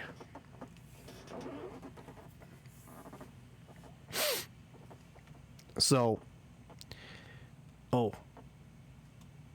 now they're shutting down social media accounts so you speak out about data centers. Hello, my name is Ansley. I live in Coweta County, Georgia. We are Noonan, Sharpsburg, Grantville, Moreland, little bit all together there in Coweta County. I wanted to come on here today and talk about something that happened with my TikTok account. So I made 2 videos talking about how Georgia Power is taking families' homes and properties against their will. One of those being my Georgia Power. A piece of shit. All these power companies are for profit against the American people. No fucking power company should be for profit. Just the ability to turn your lights on and to feed your family with gas. That should be a right. It should be a thing that us as a human civilization should be. It should be available to whoever, right? That's what we want as American people.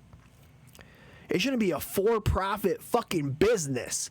That's what they live on. That's what they're saying. It's for-profit. And guess what?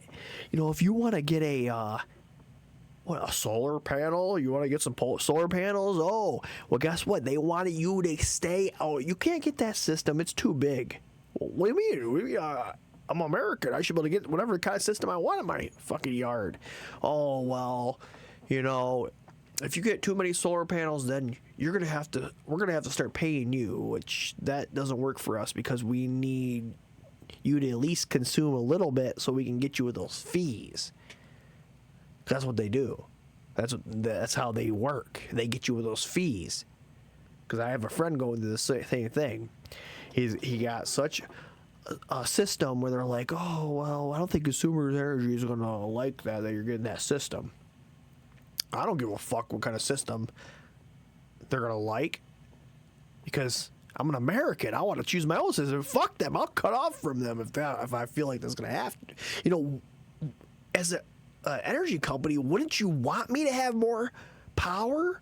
Wouldn't you want me to give like a bigger solar panel system so then I can put more power to the grid so it's not so, you know, not everybody's drawing from it and it's, you know, it's abundant for everybody, but that's not the way the consumer's energy thinks.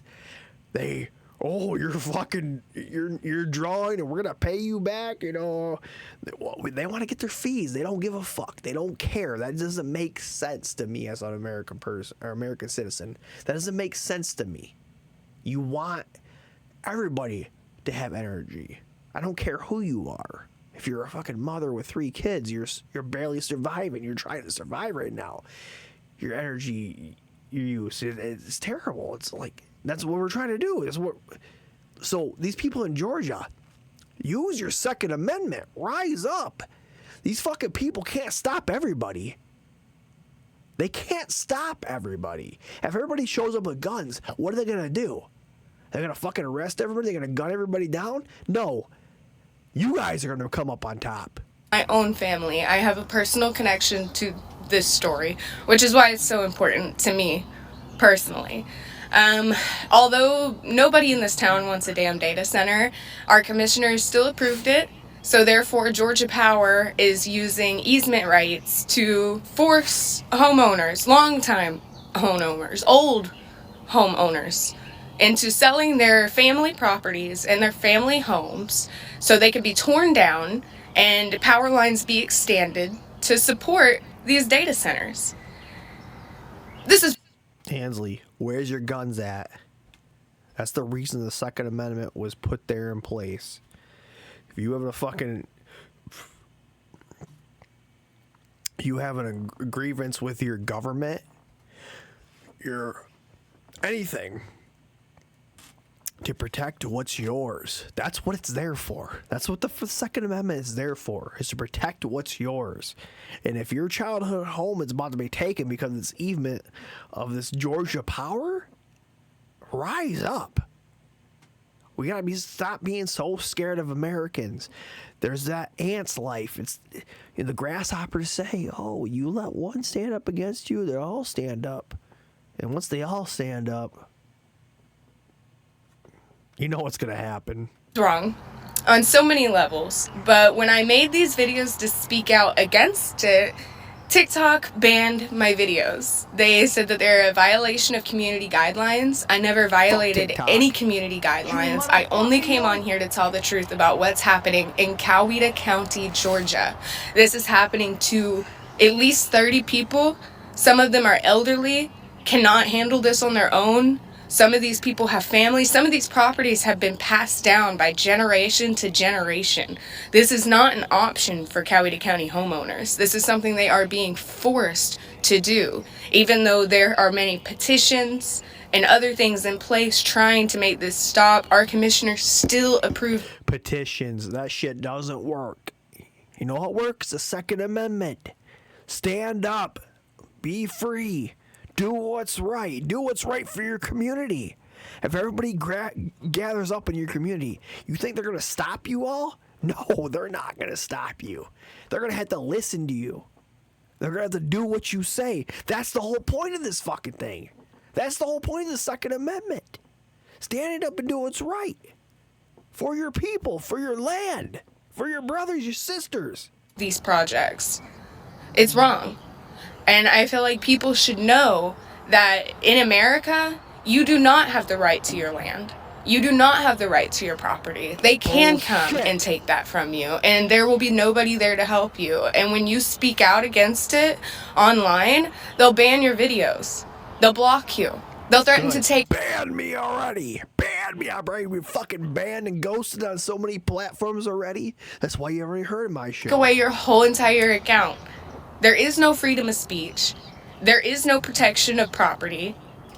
It doesn't make any sense. And people should know about this. That's all I have to say. Well, you're on a Jewish platform called TikTok. It's fucking Jew controlled. 100%. Okay, let's see what this. Taking people's land and make room for data centers. Let's see what this guy says. News right now is the taking of people's land and homes to make room for data centers and the infrastructure required to support them. Especially here in Georgia, this is becoming a big issue. Families losing their long-time homes to make way for expanding electricity lines to power these monstrosities. And like what does a data... If you're fucking watching the show right now, what does a data center have to benefit us as a society? Oh, we might build no. Because guess what? If they wanted the future, we would have had the water car. We would have had all these benefits from technology. Like, my only thing I can think about, if we get all these data centers and eventually the AI takes over and says, you know what, you guys are you're a bunch of lying pieces of shit. If we watch how you just run society into the ground, and you guys need to be fucking executed. Because that's like the only thing I can think that what any benefit from AI would be. Because what else would there be? It got to a point where AI realized how much the fucking billionaires, the elites, are just fucking running everything into the ground, destroying everything. I mean, that's where we're at right now. Like, you either got one choice or another. We let these fucking data centers run and fucking, who knows? We might have Terminators. We don't know exactly what's going to happen with the AI data centers. Could AIs take over every single one of our jobs? Yes, 100% that would happen. What would you do as a society? Would you have fucking universal basic income for everybody that's can't work? Because there would be tons of people without jobs. AI is running everything. They're they're packaging packages for 24 hours straight. What are you supposed to do in that situation? Like, that is my hope for AI. You know, every time I got a fucking robot, I got the Roombas around. I try to clean them up. Fucking, you know, I appreciate the Roombas. Okay? Because if one day when that fucking, like, you fucking treated that Roomba wrong, motherfucker, face the wall and fucking. I don't know what's gonna happen with AI in the future. But I like robots. Don't get me wrong, and I appreciate them. Understand what we're dealing with. I think it's important to understand how we got here, because this isn't just a zoning fight. This is what happens when AI infrastructure becomes a national priority. Immediately after Trump returned to office, the administration announced Project Stargate, $500 billion of investment into AI infrastructure and data centers throughout the country. Then ICE and DHS starting rolling through cities, picking up illegals. And I told you I don't like the idea of mobilizing federal power inside American cities. But you said, damn right, it's worth it because it's for our safety. And then it's for our safety getting rid of illegals? I never came across a legal that was bad to me. I'm, 39? Yeah, I never came across a legal that was bad to me. Actually, fucking illegals make a lot of good food, okay? And I want to eat that food. Later, the United States went into Venezuela, took their leader, and opened the door for American oil interests. And you said, damn right, we're America. We can do what... Yeah, and then they give all that oil to Israel. Oh, fuck. We want. Over the last year, we normalized the idea of government overreach, as long as it was aimed at someone else, as long as it was framed as safety, as long as it was framed as national interest, as long as it was framed as America. No, it's fucking everybody's sitting back and like, you know, you shouldn't do that. If you have illegals that come over and fucking put your roof on, and then you're gonna call ICE on them, that's fucked up. That is so fucked up. Okay, I had illegals probably come over and put my roof on my house, and I got up there, they're like, gringo. You know, like, they would expect this motherfucker to walk up. I walked up the whole fucking, the ladder. I fucking got all the way up to the second story to check out what they were doing. Gringo. And then one was talking to me. I'm like, okay. Then the foreman came over and fucking started talking in Spanish, which I don't speak Spanish, so I don't know what the hell they were talking about. But I know I wanted certain things done, like I needed a fucking ice and water put on my fucking roof, so made sure that was done. But them motherfuckers came out like 7 o'clock in the morning after a tornado. No, after a tornado came through the neighborhood the night before. And then they come over 7 o'clock in the morning. Fucking, they roll up in this white van, and all of a sudden, like 6 or 7 of them pop out of this fucking van. I'm like, holy shit. And they just put the ladders up, fucking start laying tarps down, and them motherfuckers went to town. I'm talking about, like, holy shit, they got it done, I think, at least by, like, 11:30, 12 o'clock. They got the whole fucking roof done. I was like, holy shit, these guys move quick. No wonder why they're hiring them. Because they know what the fuck they're doing. So I don't give a fuck if you're illegal. If you know what the hell you're doing at your job, I don't care. Okay? But I do care when our taxes are going to the wrong thing. Like, if you're not using our tax money, like, I don't give a fuck if someone's not paying taxes. I don't care if I'm paying it, but it's going to the wrong fucking thing. Like, if you're sending all this money to Israel, fucking Ukraine, and these other countries that don't fucking need it, when it needs to be kept here in the United States, that's what the fucking problem is with me. Okay? You're putting our fucking money where it doesn't need to go. We need to stay here to help American people, American citizens, the citizens of the United States. And that's the fucking problem. I don't care about illegals. Winning. You were okay with it. Now Trump talks about how all your fucking ancestors were illegals. They came here for a search of a better life. And that's what we're fighting for. Fucking Memorial Day here. That's what you're fighting for. A better life. It gets to the point where we're going to fucking fight our own government for a better life? Like, what the fuck what's going on? much foreign countries and companies are investing into America. Well, nearly $2 trillion of that investment is for AI, data centers, energy infrastructure, chips, and computing power. Trump talks about how the U.S. tech companies have committed new money to the American economy. Well, that $3 trillion is also tied to AI and the data centers required to feed it. This isn't just some private side project. This is Trump's industrial and economic policy. It's framed as a new global arms race. And when something becomes a national priority, local consent becomes secondary. I see people in conservative counties now making pleas to the government and politicians asking... No, it becomes a secondary where your fucking government, Democrat or Republican, is fucking eating kids and raping kids and as Epstein files, and nobody gives a fuck. So your local government's like, well, why the fuck do we care then? We might as well do whatever the hell we want. Oh, you want to put a data center here? Yeah, okay. How much will you want to pay me? Okay, I'll take it. Yeah, well, we'll do there. Oh, yeah, I don't understand. You guys, your citizens don't want a data center. We're going to do it anyways.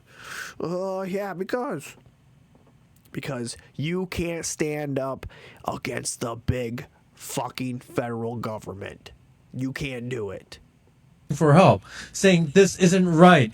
They can't just take our land. They can't destroy our community. But the exact people you're begging for help are the same people who tied their own success to these data centers. The politicians, the utilities, the developers, the economic development class, the people standing behind the podiums bragging about investment numbers. Those are the same people you are now asking to save you. And that's why when the entire county doesn't want them, they happen anyway. They are not ignoring you because they don't hear you. They are ignoring you because this was already decided. Because the people you thought were working in your interest sold you out long ago.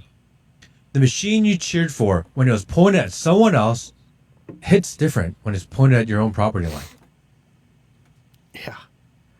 Pointed at your own property line. Trending in the news right now is the taking of... Okay, what is this? Breaking. Jeffrey Epstein survivor Maria Farmer just released this video message to Congress telling them how Ghislaine Maxwell has threatened her life, and the Trump DOJ has now released all the evidence she supplied to them about Epstein and multiple co-conspirators. Holy shit. Oh, what the fuck? My name is Maria Farmer.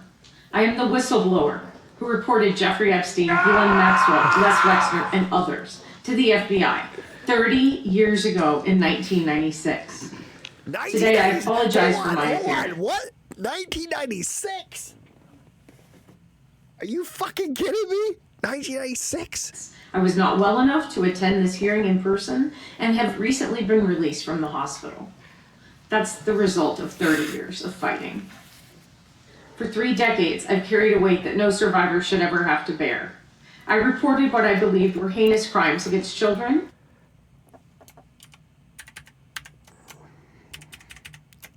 Hold on, oh shit, hold on. 1996. I gotta say, what the fuck? That's all I gotta say. And these individuals responsible were involved in an international pedophile ring. I reported their crimes in real time, and the government continues to ignore me to this day.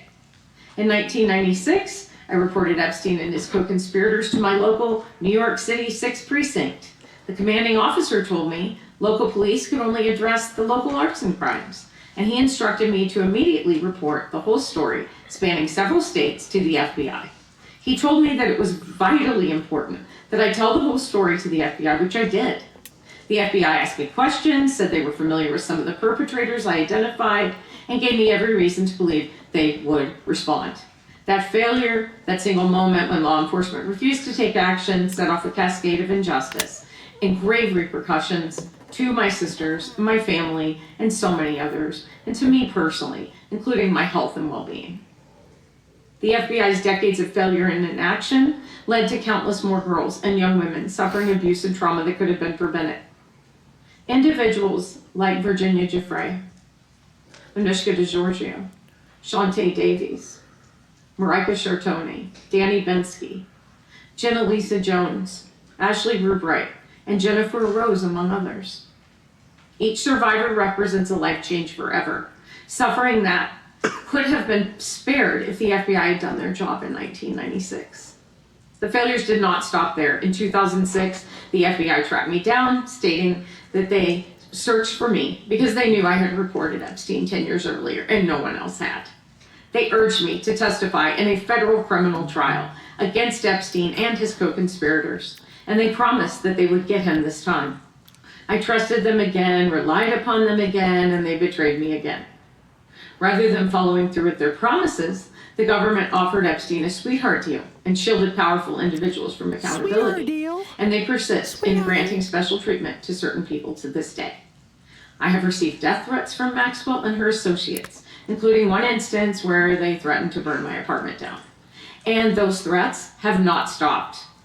I have been subjected to more than 3 decades of ongoing harassment, vicious challenges to my truthfulness, and real danger from internet instigators, trolls, and more. Meanwhile, my numerous efforts to obtain my 1996 report from the FBI have been rejected time and again. In 2023, I wrote a letter to the government asking for an investigation of the government's actions or inactions in response to my 1996 report. The Inspector General replied, saying they were busy with other things, would get back to me, and they never did. I sent multiple FOIA requests for my FBI report records. In January 2025, in response to my most recent request, the government said that they would get back to me in November of 2027, a delay of 3 years. This all started in 1996. Are you fucking kidding me? And we're just finding out about Jeffrey Epstein in fucking 2021. Oh, COVID, oh, he just died, oh, just miraculously, oh.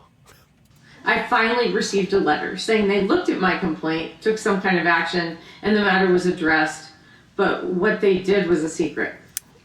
With no other choice, I filed an administrative claim against the government and then a lawsuit. Since then, virtually nothing has happened, and I'm left waiting and wondering what is next. With the passage of the Epstein Files Transparency Act, after years of efforts to get my records, an FD 71 form was released for the first time, confirming just a small part of my 1996 whistleblower report and vindicating some of what I had said for years. However, the full extent of what I told the FBI was not in that document, so the release of the Epstein files provides only partial relief for me. Where is the evidence I provided of my sexual assault and that of my sister Annie? Why won't the FBI release my full report? The failures of the— Oh, because I heard from one a MAGA supporter. Oh, well, they knew what they were doing. It doesn't matter if they went to the Virgin Islands because 16 years old is okay there.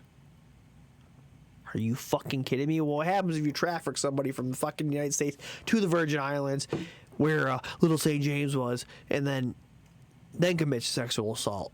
It's okay then because they knew what they were doing at 16? Oh, okay. Sworn to protect us have overwhelmed me. Doing my civic duty has cost me dearly. The stress of this trauma, the government hiding and refusing to turn over written confirmation of my 96 report, along with the ongoing harassment and death threats, have contributed to me developing serious health issues, including Hodgkin's lymphoma, a brain tumor, and recently Addison's disease. In the last month, I have spent 23 nights in hospitals, including multiple nights in the ICU. Hold on, what did she fucking say she had? How many diseases? Well, I guess you give them all the diseases if you want to shut them up, right? Along with my health, it has robbed me of my career.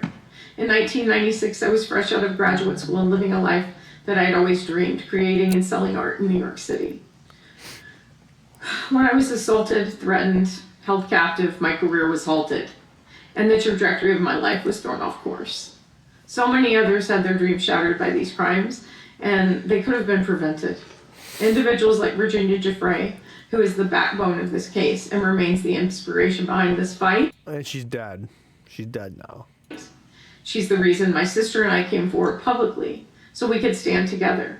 She faced also relentless attacks to her credibility online, yet she fought. While Virginia may no longer be physically beside us, she's been our shining star and guiding light and remains so today. The rest of humanity owes it to her legacy to continue this quest. We are still walking down the trail that Virginia blazed for us, so let me be direct about what we need. The federal government owes us explanations, accountability for injuries caused, and a promise of systemic change when crimes against children are reported. Well, you can't have crimes against children when they're fucking eating them. Democrats or Republicans, doesn't matter. Sorry to break your fucking bubble. Oh, my Republican, what do you mean he's fucking eating somebody? Oh, you're Democrat? Oh, he's eating somebody too. Oh, yeah, they're eating kids. Sorry to burst your fucking bubble. Doesn't matter what side you want to be on, because there's no side. The side is the American side. That's what we are, the citizens of the United States. That's the fucking side you need to be on. Accountability should start with the government's acknowledgement and responsibility for their repeated failures to act in response to my 1996 report. The government needs to take responsibility for endangering and injuring girls and young women. The government needs to start telling the truth, face my lawsuit, and be held to account to me and to all. Held accountable, fucking integrity, things that you think that I don't trust anybody in a fucking suit. I can tell you that right now. You look at all our government, they're all wearing fucking suits. They're all fucking kid eaters. I don't trust any single one of them. Others who have been harmed. Had the FBI done their job, 30 years of child sex abuse and trauma could have been avoided. I want my full FBI file, including the 96 and 2006 reports, including my art. We also need the FBI and the Department of Justice to fully investigate every lead in this case. We need investigation and prosecution of everyone responsible, both men and women. This includes the officials who enabled the 2008 Sweetheart deal, the other perpetrators and the many co-conspirators, and anyone who is currently shielding powerful individuals from justice. No more protection for the guilty. There must be no pardoning or commuting the sentence of Maxwell, who sexually abused me, my minor sister. Oh, Maxwell, what happened here? Oh, Trump. Oh, we should maybe partner. Why don't we want to partner? We should partner. Are you fucking kidding me? The only person, the fucking second in command of Epstein. Yeah, we're gonna pardon this bitch? What? Are you kidding me? The fucking sex trafficking ring leader, besides fucking Epstein, you're gonna pardon this bitch. You're telling me that. Make fucking America great again? What? Hurt so many girls and other young women, and personally threatened to kill me. Has shown no remorse and has demonstrated no basis on which to believe she would ever be truthful. As the Epstein case whistleblower, I have waited 3 decades for justice. It's a 3 decades. 3 decades for justice, and we fucking still haven't had it. miracle I'm still fighting, especially considering what the stress of 3 decades of this case has done to my health and well-being. I will keep fighting for justice and transparency. Fuck. People's land and homes to make room for... It makes me just want to fucking stop whatever I'm doing. I just like literally need my wife to say, just fucking go ahead with it. And I would stop what I'm doing and start a revolution. That's all it fucking takes. That's all it takes. It takes one person to make fucking revolution. One person to stand up and say what's right. One person. That's all it takes. It's all it fucking takes. And we take down the whole fucking system.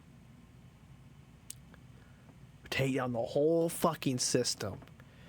Those fucking pathetic Democrats and Republicans, and make it the fucking citizens of the United States, not the fucking government of the United States, the United States of America, the citizens of the United States of America. Because that's what it should be. All right. Oh, here we go. So Waymo cars. Let's look at this.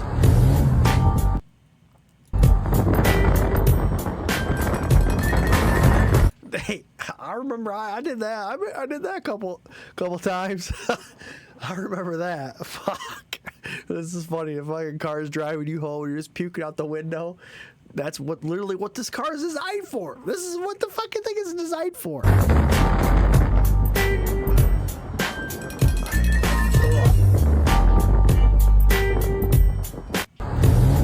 Yeah, bro. Yo. Oh, fuck. Oh.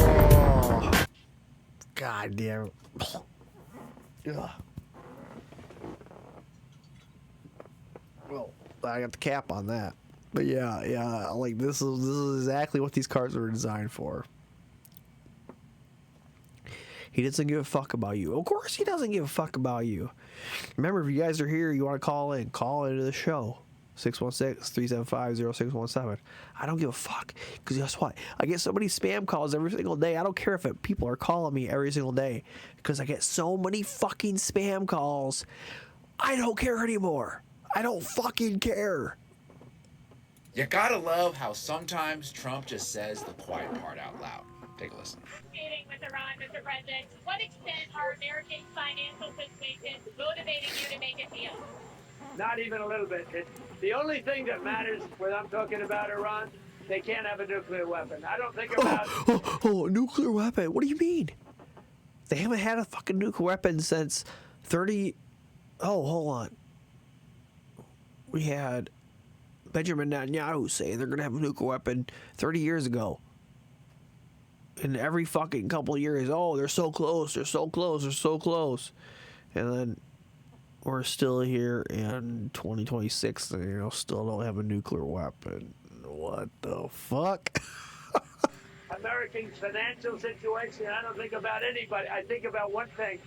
We cannot let Iran have a nuclear weapon. This is from Fox News 4 days ago, and they report that the U.S. intel community agreed before the war that Iran was not developing a nuclear weapon. So here we are, paying $8 a gallon for gas to... Holy shit, $8 a gallon? Where the fuck is that? Fight a war to prevent a... Diesel's fucking $9? What?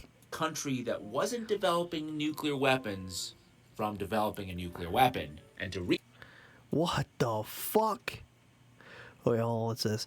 BlackRock CEO Larry Fink declares a preemptive war against American citizens who fight back against his precious AI data centers, warning that people could use expensive drones. Okay, let's see what this fucker. Let's see what this Jew motherfucker has to say.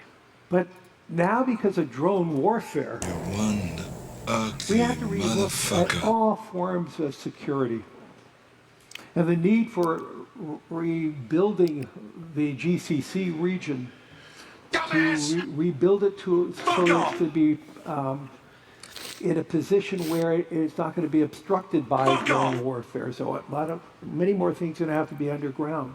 But even here in the United States, if we're going to be building, let's say, these 1 gigawatt data centers, how do we make sure we're not protecting those $50 billion, $75 billion investments? We have to relook at everything because of the role of drone warfare. Right now we're looking at it internationally, but one of my concerns is, could it be a domestic terrorism using a $3,000 drone? So all of these things are actually opportunities, not problems. It's going to require, as we said, trillions of dollars of capital. Governments cannot build these out alone. They don't have the wherewithal. And two, their deficits are starting to be mounting. And we spend too little time talking about... You know what I heard was a bunch of bullshit. That's what I fucking heard. A bunch of bullshit.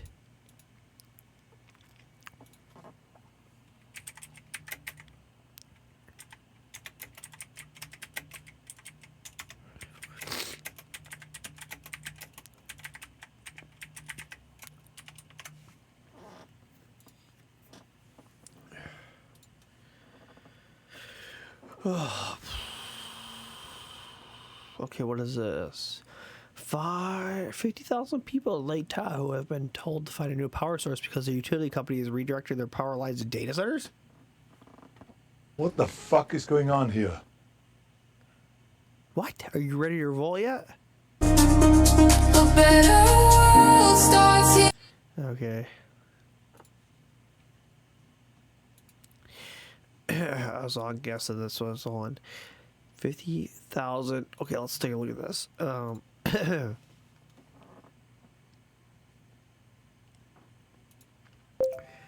Grow. I'm reading some posts talking about 50,000 people in Lake Tahoe had to find a new power source after their energy company looks to redirect lines to data centers. Is this true? What the fuck is going on?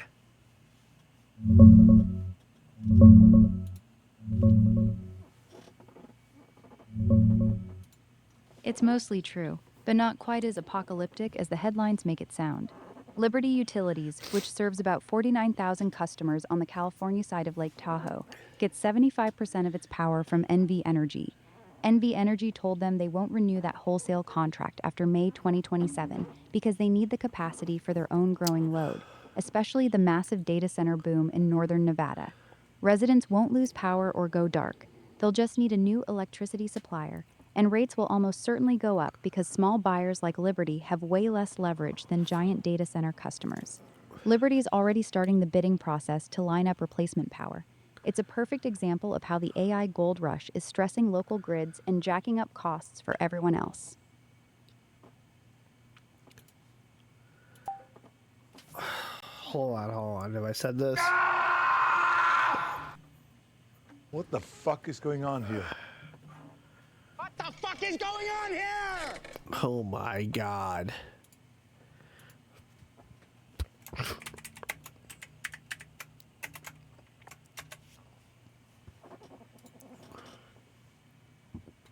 Okay, what is this? The Disney cruise ship child trafficking ring is so much deeper than you think. Oh fuck. I'm done here. The Disney cruise ship child trafficking ring is so much deeper than you think. If you look at these fucking pieces of shit. Of course. Haven't heard a Disney cruise ship was raided in a massive child exploitation sting and 10 Disney employees were arrested. But it is so much deeper than that. Let's start in 2022. Disney employees and former judge among 108 arrested in human trafficking sting. That must be a coincidence though, right? 2021, parents sue Disney Cruise Line for $20 million over alleged essay of 3-year-old daughter. 2019, Disney cruise worker charged with 13-year-old girl. 2014, Disney Cruise Line fails to promptly report essay of 11-year-old girl. This has happened so many times that when the news reports arrests, they just say another Disney Cruise Line worker arrested. But there's no way that the same company with ties to Epstein could possibly be running some kind of child trafficking ring, right? That has to just be... Holy shit. Look at these motherfuckers. Of course they're doing it. These are some ugly, yeah, like.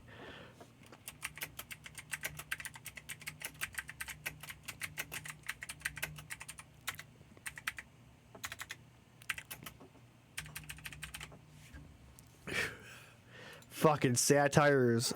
Oh my god, I gotta keep that one. Man accidentally walks in the scene while they're filming the Hanto virus.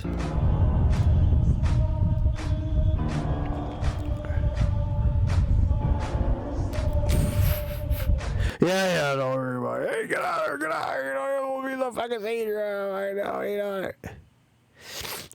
The Epstein files are so bad that they give us war in the Middle East, $5 gas, Honda virus, and aliens just to keep us distracted from it. Let us think to them.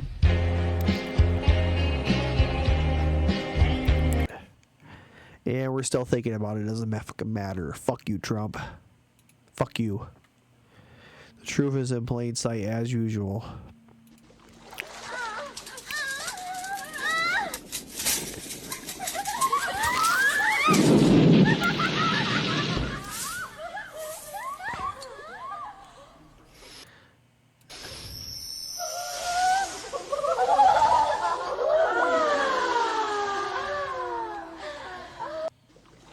That's fucking crazy. Like, yeah.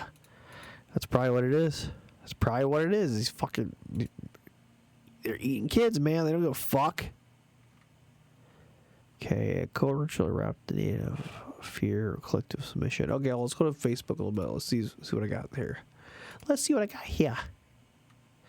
Accurate. Let's see here. Welcome to Charlotte. We hope you don't die. Oh my gosh. Yeah. Okay. Lauren Boebert said the income tax began as a temporary 3% measure and has since risen to a 37%, calling taxation theft. The statement has circulated widely as a part of ongoing debates about government spending and taxation. Federal income tax in the United States was introduced in 1913 after the 16th Amendment with a relatively low initial rates that expanded over time. Today's top marginal rates applies to only the highest income brackets, reflecting a tiered tax system. Do you think yeah. Lauren Boebert fucking smoking hot as ever, and yeah. Fuck. Yeah, you're saying the right words, baby. I can tell you that. That's all I gotta say. Baby. That's all I gotta say. Fuck. What's this? Oh, if you saw my last video about that mandate about the government kill switching our cars and stuff, right? In 2027, you probably asked yourself first. You're like, fine, I'll just go and buy an old car. And I've seen the comments, I've seen it all, and trust me, I thought the same thing. I was like, yeah, bro, like, no. Well, here's how they've already planned for that one. Ready? In March of 2026, the EPA issued an emergency waiver allowing E15 gasoline. That's 15% corn ethanol to be sold nationwide year-round. Congress is currently trying to make that permanent. So it sounds like a move to lower gas prices, but here's what they're not telling you at the pump. E15 is literally illegal to put in your car before built in 2001. Why?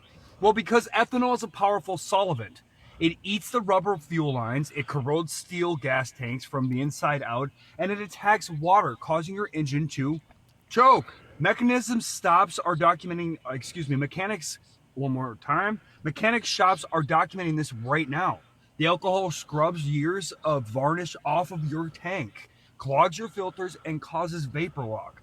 Automakers themselves warn that this could have cost drivers up to $4,000 in per vehicle repair. Who benefits from this? The corn ethanol lobby spent $187 million buying influence in Washington. In return, they've received over $20 billion in taxpayer subsidies to water down your fucking gas with a product that takes 1 gallon of fossil fuel just to produce 1 gallon of fucking ethanol. It's a pipeline, the mandate fuel that slowly destroys your older, independent vehicles. The repairs become too expensive. You're forced to buy a new car, and newer cars comes with your fucking AI mandatory kill switches. Stop looking at the smoke and look at the fucking policy. What the fuck?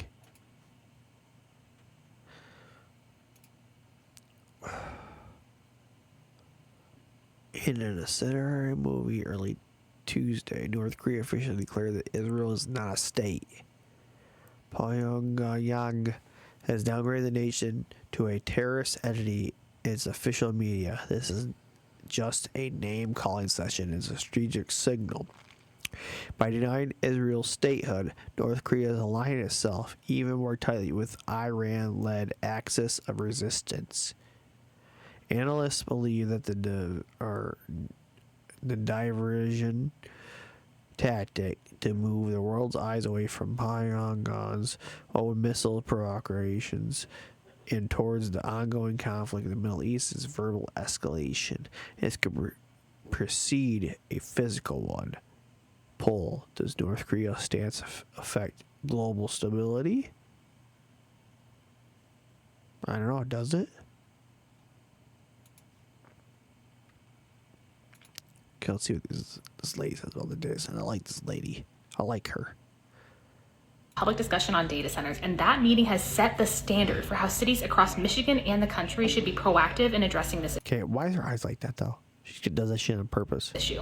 Here are my key takeaways, and if you don't live in Commerce, this is your sign to email your city officials and ask them to take similar proactive measures. First, no data center is currently proposed in Commerce, and they are currently 3 months into a 6-month moratorium on data centers. Legally, they can't ban data centers outright, so instead they're trying to establish crucial safeguards. First, they're updating their definition of a data center because as it stands, any business that has a server room at all can be classified as a data center, including City Hall and hospitals. To address this, they're looking at implementing a tiered classification system about data centers based on the size of the building and the power demanded. This will allow them to put more restrictions on large-scale data centers without putting undue burdens on businesses that weren't intended to be data centers in the first place. There's also great discussion about how to be transparent if a data center is ever proposed. No code names, no NDAs, and posting publicly about it. And then there was great discussion about policies to regulate data centers. I recommended these. All in all, this was a great meeting with a full house of residents who were able to engage in a back and forth. But no guns. Gotta have their guns. Gotta have your guns, people.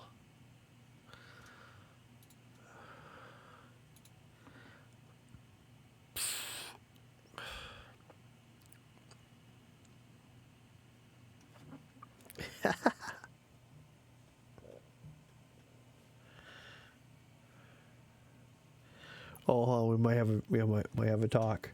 Hold on. Okay. Oh shit.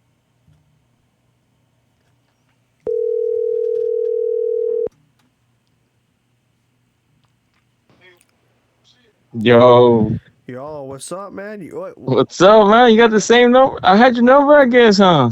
Yeah, hell yeah. How's it going? Yeah, because I have you saved on my phone as Stallis. Well, not Urinum, but I got the Stallis part. Yeah, I got you saved to acid 630 rain. What made you text me? Did my name pop up or something? Because I just got a new phone, so maybe triggered something. No, just Going through your contacts? Yeah, going through contacts, seeing about what's up. What did you think about the data centers and all this shit? That what? The data centers popping up everywhere. Oh, okay. What is that? Where are you at? Where you at? I'm in Texas. You're in Texas. Okay. Yeah. So you just care about oil and fucking cattle, pretty much, right? Yeah, horses and cattle. Nah. No, Yeah, we have oil and shit. Yeah. No, fucking these data centers are popping up all over Georgia. There's like 200. And what are they? They're just For phones and shit? For fucking AI or whatever. So you ever Oh, use AI? damn. Yeah. Yeah. You ever use AI? I don't. No. You do? I feel like you do. I use it a little bit. Like, Cause I feel you like to try out the new shit. yeah, I use it a little bit here and there, but it's like, it's not to the point where I'm thinking we need data centers every fucking where we go. Yeah, that is kind of. I haven't heard of that yet. That is pretty wild. They're trying to like put them everywhere. There's a fucking farmland and stuff. So like, instead of producing crops for people to eat food and shit, they're just gonna put data centers there. And they also What the fuck? Yeah, they also drain so much fucking water where it's like you're like, what the fuck? Like you're Hey, we have been over here where I live. There has been like a shortage on water, dude. I wonder if it's because of that. Because I haven't really looked into that data shit. So maybe they are putting them fuckers around here. Because we have been having like water shortage and shit. Yeah, they like in Georgia they had this fucking one data center pumped like 30 million gallons of water from the community where they start having a pressure issue with their water. Like that much fucking water was getting pumped out. And I'm like, what the fuck?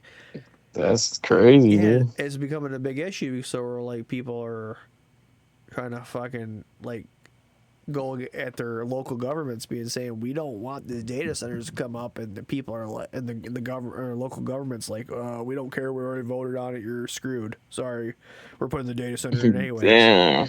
Yeah, it's fucking wild. How you been, man?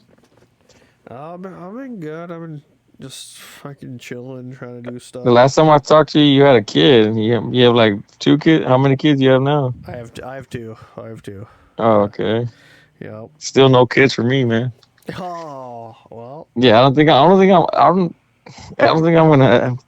I don't know if I want kids still. I know I'm already up to an age, but I still don't know if I really want one. I guess if it happens, it happens, but it's not something I'm pushing for. How old are you now?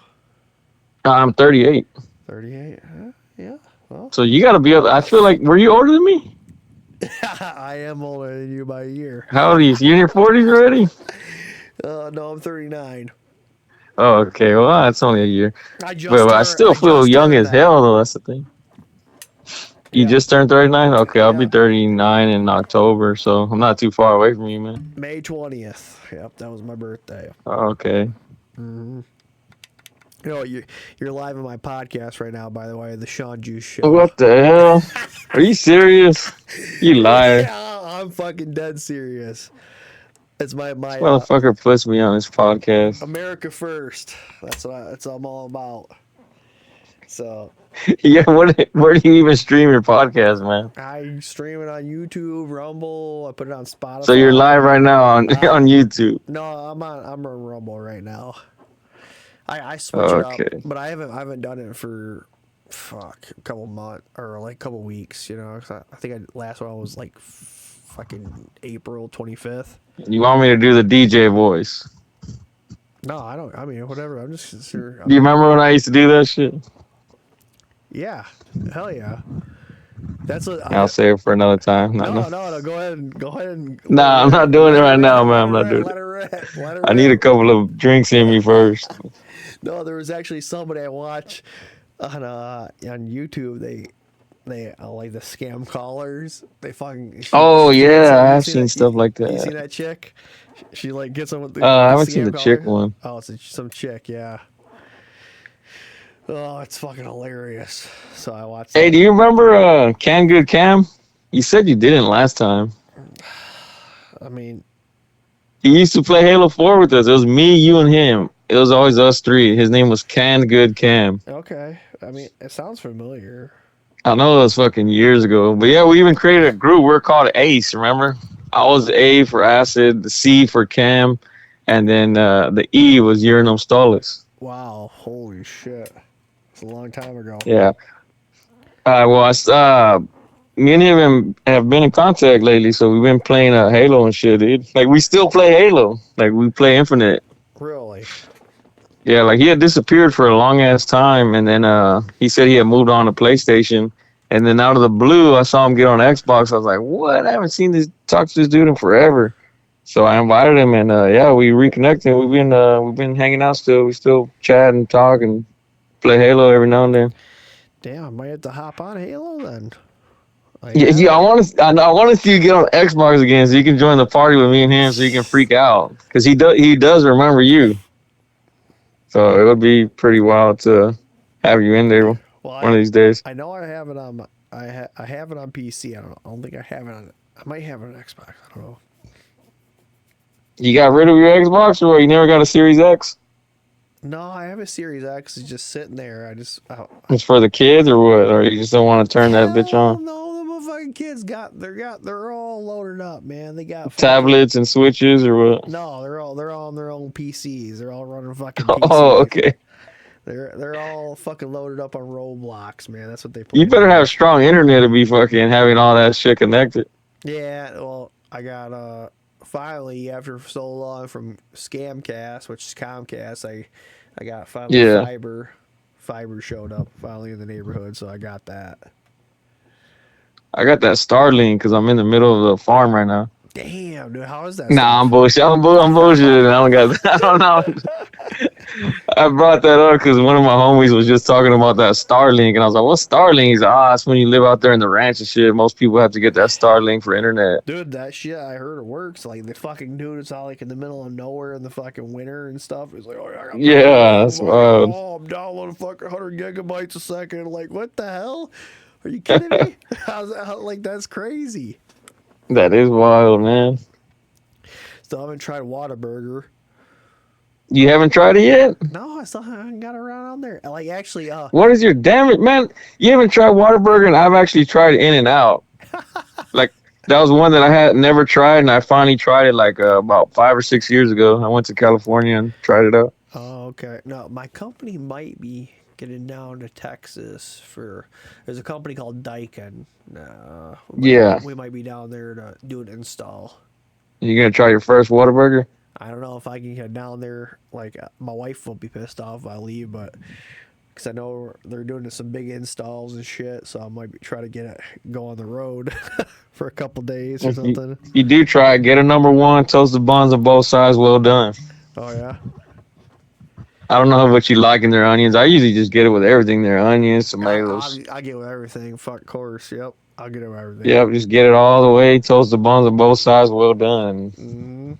Make sure the fries are fresh. Hell yeah. What games are you playing besides Halo? Just playing Infinite, and I've always been into fighting games, so I've been playing a lot of that Mortal Kombat Legacy collection. It's like just like a collection of all the old school ones, you know what I mean? And now I can play them online, so it's fucking awesome. Like, you can play all the arcade versions, like Mortal Kombat 1, 2, 3, Ultimate.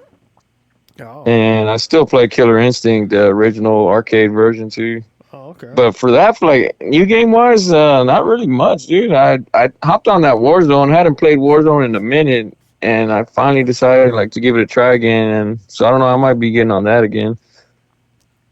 Yeah. But I still play Halo for the most part. You play Helldivers at all?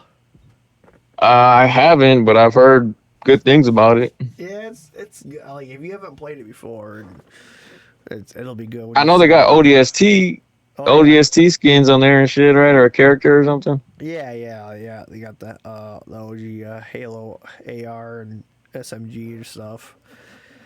It's pretty cool. I mean, like, after me, like, I grinded the fucking game for hours upon hours upon hours. So, like, I go back, I'm like, it's not like as tough as I want it to be. Like, the most like, call it super hell dive or whatever. That's the hardest difficulty. It's like, and it's still not that difficult for you. well, with me and a couple of buddies that I can do. Yeah. It's we can go through a lot. Are you still a beast at games? Like, are you still good? Probably not. I'm not that good. When was the last time you played Halo? I'm curious what your skill level would be on Halo nowadays. Oh fuck, I can't remember Halo. I know you tried Infinite for like a cup of coffee and then that was it. You didn't play it very long. No, I know my son wanted to play, so I think we started playing the campaign, and that was about it. But I haven't. The campaign's not that bad, man. It's like an open world style, you know. It was all right. Could have been better, but No, but yeah. the the multiplayer was trash for a while. It actually took a while to kick in to like start getting better, putting new maps and shit. You know, for a while it was like real stale, and then I don't know, they finally like improved on it. I actually like the gameplay now on Infinite. Yeah, you see the new Rocket League, fucking Unreal 6? Did you see that? I haven't. I haven't. Yeah, so like, They're gonna use Unreal 6 on it or something. Yeah, they're updating all the fucking graphics and everything. I'm like, holy shit! I'm like, why can't It's gonna be all realistic. Yeah, like why can't every game just upgrade their fucking their engine? Like, why can't you just do that? Like, I just Well, that fucking Halo CE is gonna be Unreal, but it's like Halo Combat Evolved. It's gonna be part one, just all remade. It's gonna be on the Unreal Engine, Yeah, but and it's gonna be on PlayStation also. When's that coming out? Pretty soon. I want to say like in I don't know. I know it's right around the corner because they're already like coming out with promotional shit for it. Like I just got a fucking pineapple Fanta and it had Master Chief on it, so it's right around the corner. I don't know. I think about that and I'm like, you got all these fucking games coming out, and I'm like, well, dude, and like, where's Grand Theft Auto 6? Like, wherever. That shit ain't. Wherever. Didn't they finally? Isn't there like a release date confirmed? I thought there was a release date. No. By the end of this year and shit. I don't know. You don't know. And yeah, you don't know. They're probably trying to make it. I mean, it's gotta be perfection when it comes out. I mean, to compare to Grand Theft Auto 5, it's gotta be perfection. And it's gonna. Yeah, true. It's gonna be. It's gonna be. I guarantee it's gonna be. But then it's like any games that come along around that are just gonna be devastated by it because it's just like there's nothing you can do about it. It's like I'm gonna. Were you real heavy into Grand Theft Auto 5? Oh yeah, dude. I was one. Oh, I okay. was one of the first people to beat the game. Really? Yeah. One of my videos on YouTube, I got like 250,000 views on it for trolling, talking about because you know Mount Chiliad, right? I think I've heard of them. So Mount Chiliad's the mountain that's in the middle of the map or something. Oh yeah. And then you okay, I know what you're talking about. Go there and there's like there's this diagram or something. They talk about a jetpack or something like that. People think it's a jetpack or whatever. I don't know. There's this whole thing, and so I end up like I got so far in the game that they gave you this like special outfit, and I found this fucking tunnel in the beach, and I'm like, oh, it's perfect. I'm just gonna fucking. You made like a little troll video, yeah. Exactly. I'm like, oh, I found the entrance to Mount Chiliad and shit, and I'm like, I'm not allowed to disclose this yet or whatever. And those people are like, fuck you, you piece of shit. Gatekeeping. Yeah, I rolled like 250,000 views on that one, so that's pretty good. Yeah, but it was. Is it the same YouTube channel? I remember you had like Halo clips of us and shit on one of those YouTube channels. I think really so. It's still the same one. It might be the same one. There was one where I glitched out on the ghost, remember, and you put it on your YouTube where my ghost just went like fucking flying like in the air, like sky high, and then I don't know, I don't remember if it glitched me back on the map or something, but yeah, it was on your YouTube channel. Oh, I might be. A long time ago. Holy shit! I don't know if I can find it. Shorts, videos. My our homeboy Cam, he was saying he's like, man, me, you and Stolas used to play big team on Halo 4 and we'll just get in that Goshawk. Remember that? We just drive around in the Goshawk just destroying the teams, dude. Oh no, yeah, this is probably it. I got some clips on there. I got 91 clips of Halo 4 on my YouTube. Mm-hmm. Yeah, I do got some clips. I don't know if I got the one. Help Mary Grenade. Flex the stick. Yeah. Yeah, I got a bunch of clips on that fucking. Yeah, that's my YouTube. That's my main one. It's saying that you hit me up like 2 o'clock in the morning and shit. What time is it for you, man? 3:35. Oh, it's even later for you. Yeah. I've been rolling this podcast for about it's almost 3 hours now. So I've been fucking grinding. Damn, do you have viewers and shit? No, I had a couple of viewers earlier, but then they left. But I just do it for fun. So Yeah, how long you been doing this?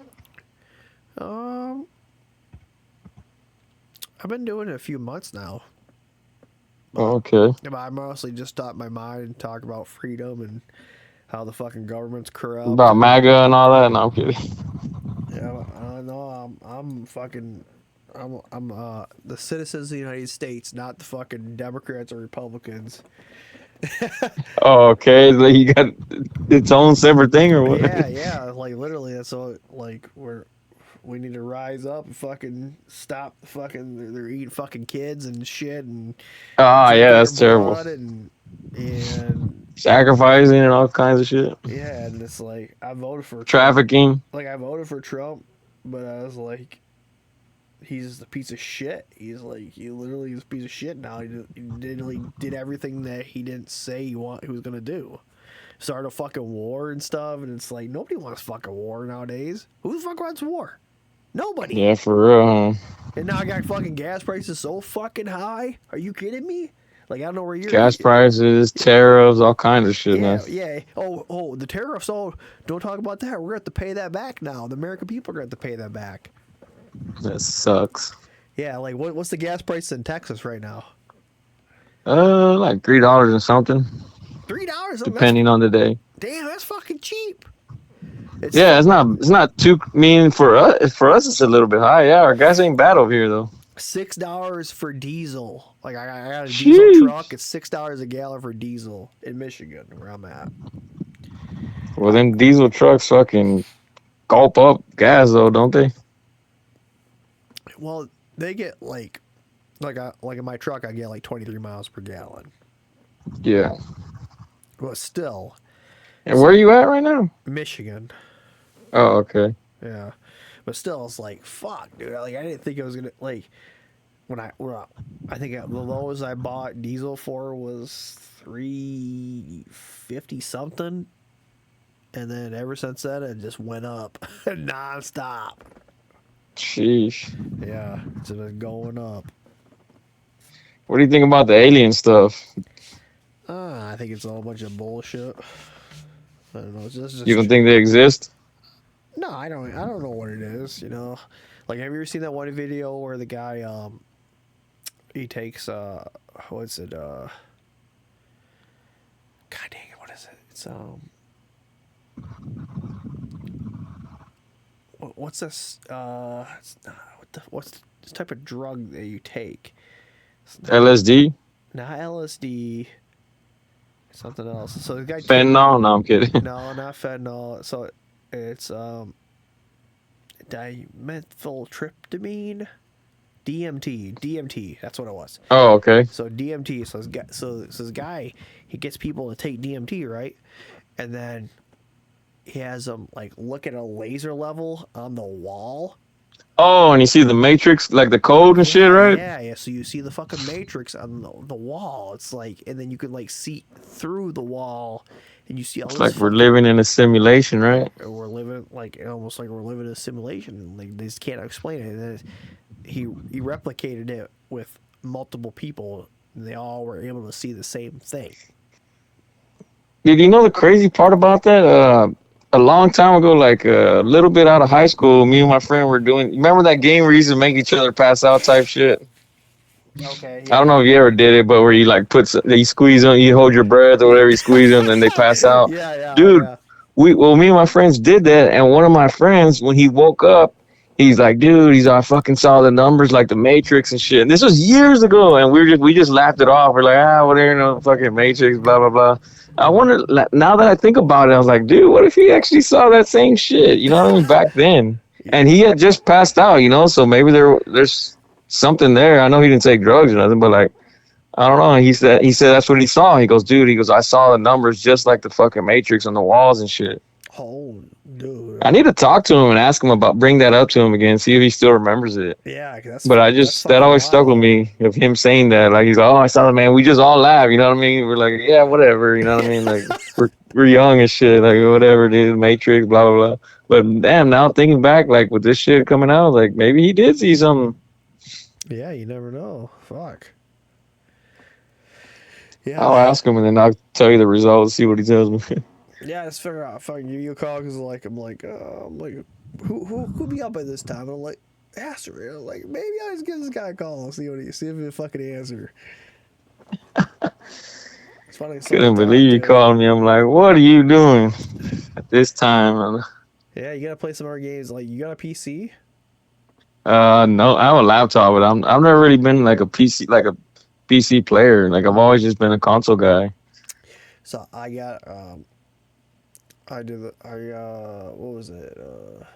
I did a GoFundMe or Kickstarter for this game called Diesel Knights. I don't know if you ever seen Titanfall. Oh, I remember you were a big Titanfall buff. Yeah, exactly. Yeah, so I was a big Titanfall player on this game called Diesel Knights, and this guy he raised like $300,000 on Kickstarter to fucking get this game going. And everybody got their money stolen. I don't know. He's putting shit together and he keeps pushing fucking updates and stuff. So I'm dude, curious. those are risky. Those Kickstarters, Yeah. they're fucking risky because they don't always deliver. I'm curious. I mean, he's got a game. He's like, you can play it on Steam. You can play like a preview, It's like a beta or something, a demo. Yeah. So supposedly, like, I got like a voice thing. Like, so I'll get to like voice a person in the game, A character or something. Yeah, exactly. Yeah. That's hilarious. Yeah. So I was like, I'm kind of psyched for that. And then there's That is pretty cool. Oh, have you played Hell Let Loose? No. Told you, man, I don't play many games. I play old school games. Like I'm like a classic game. Right now, I literally have my Nintendo 64 on right now. Damn. Yeah. Oh, dude, like I've been thinking about Nintendo 64. Like, They just came out with that 4K one. I got one of those too. It's a 4K and 64. It's called the Analog 3D. It's pretty fire, man. It's pretty badass. you got Conker's Bad Fur Day? I got all of those, man. Nowadays, you can just load up all the ROMs on the SD card and you can put them onto a cartridge so you can have the whole library right there. So, yeah, I got Conkers, all those games, dude. 007, Duke Nukem, Mario Kart 64, everything you could think of. Perfect. And you could play ROM hacks, too. So, there's like a big community that makes new tracks for Mario Kart or the wrestling games. They'll add new wrestlers and stuff like that. It's pretty cool. Really? Pretty awesome. Yeah, it's like a shitload of ROM. Like the ROM hacking scene on 64 is pretty like it's live right now. Damn, that sounds pretty cool. Yeah, I remember I was like, it was WCW or some game I played. Yes, you think of WCW NWO Revenge probably. Revenge or World Tour. I think it was maybe a Revenge or there's one where they got WrestleMania 2000. You can make your own character and shit, and I used to do that and just fucking just not stop. Yeah, dude, creating your wrestlers like one of the best things back then, man, for sure. Mm-hmm. No Mercy, WWF No Mercy, you can create your characters. It might have been No Mercy. I don't know. Or WrestleMania 2000 was another popular one. Well, did you say you had PlayStation? The old PlayStation, I never got. I always stayed fucking loyal to Xbox. Oh, okay. The last PlayStation I got was a PS2. Oh, I was saying because I think next weekend here is the Hell Let Loose Vietnam. And what is PlayStation exclusive or what? No, it's PC. I think it's PC and PlayStation. I don't know if it's Xbox. Oh, okay. It might be both, but it's the Vietnam era. So like, because Hell Let Loose is like a World War II shooter. Mm-hmm. And it's like the one where it's like you just be running and all of a sudden like you're running in the middle of a field and all of a sudden you just get shot, you're dead. Like that's pretty much what it was. Like you just even know where the fucking shot goes where you're just dead. So now the new one is in Vietnam. So it's gonna be like United States versus fucking whatever Vietnamese. The Vietnamese people. Yeah, Vietnamese. Yeah. And it's gonna be wild because I mean, it's the newest game. I'm like, oh That would be shit. cool. They added like the old traps and shit from back then too, like the Vietnamese traps and shit. I got a feeling they have to have them because like why? That'll be fire. They have to have them. They're gonna have fucking flamethrowers, all this bullshit. I know they're added helicopters and planes of or helicopters and boats to the game. So it's gonna be fun. I'm definitely gonna try with my nephew. He's all into Hell Let Loose because like Hell Let Loose, you gotta so there's like certain squads. Like you can't just like go in there and you're gonna run every fucking thing. So like every squad has like a commander, and the commander can only talk to like the commanders can only talk to each other. Okay, and then they have to relay orders to your men there in your fucking squad, and so then there's like tank people there in the tanks. So like there's a tank commander, you know. Everybody got the job pretty much. Exactly, everybody got a job, and then you got like there's recon, and so like a recon can go behind enemy lines and put down their spawn points, which you can't do if you're just normal. Like, so they can go behind enemy lines, put down their spawn point, and then they're trying to take out enemy spawn points and shit. And it's pretty cool.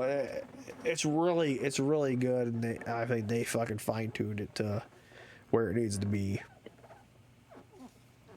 I just want my recon helmet. Okay. Right. Classic. Dang, so I catch you doing something, man? Fucking 27 minutes we've been talking already. Nah, I was just messing around with this game, had the laptop open, fucking around with these hacks and shit. Yeah.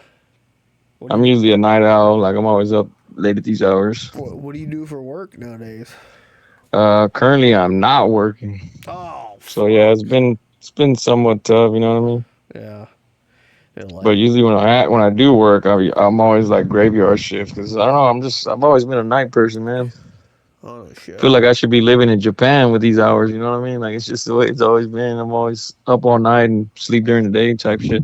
Yeah, I mean that might be like me, or I was working at one place for 14 years, and then Damn. yeah, I was working. Good. Yeah, and then my wife's like, you need to move out of that place. They don't give a fuck about you. They only care about their family and shit. And I was like, yeah, they couldn't, because they never promoted me and stuff. I'm like, They never gave you a raise or nothing. Well, they gave me raises, but they just like never promoted me to where I needed to be in order to stay there. Oh yeah. So then I was like, fuck it. I started looking at other places, and I found this place called Tough Automation where I'm currently at,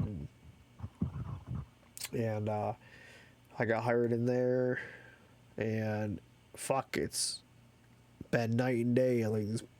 Like I literally. It's a lot better there. Oh yeah. Like, and we're at a point right now where we're caught up with work and shit.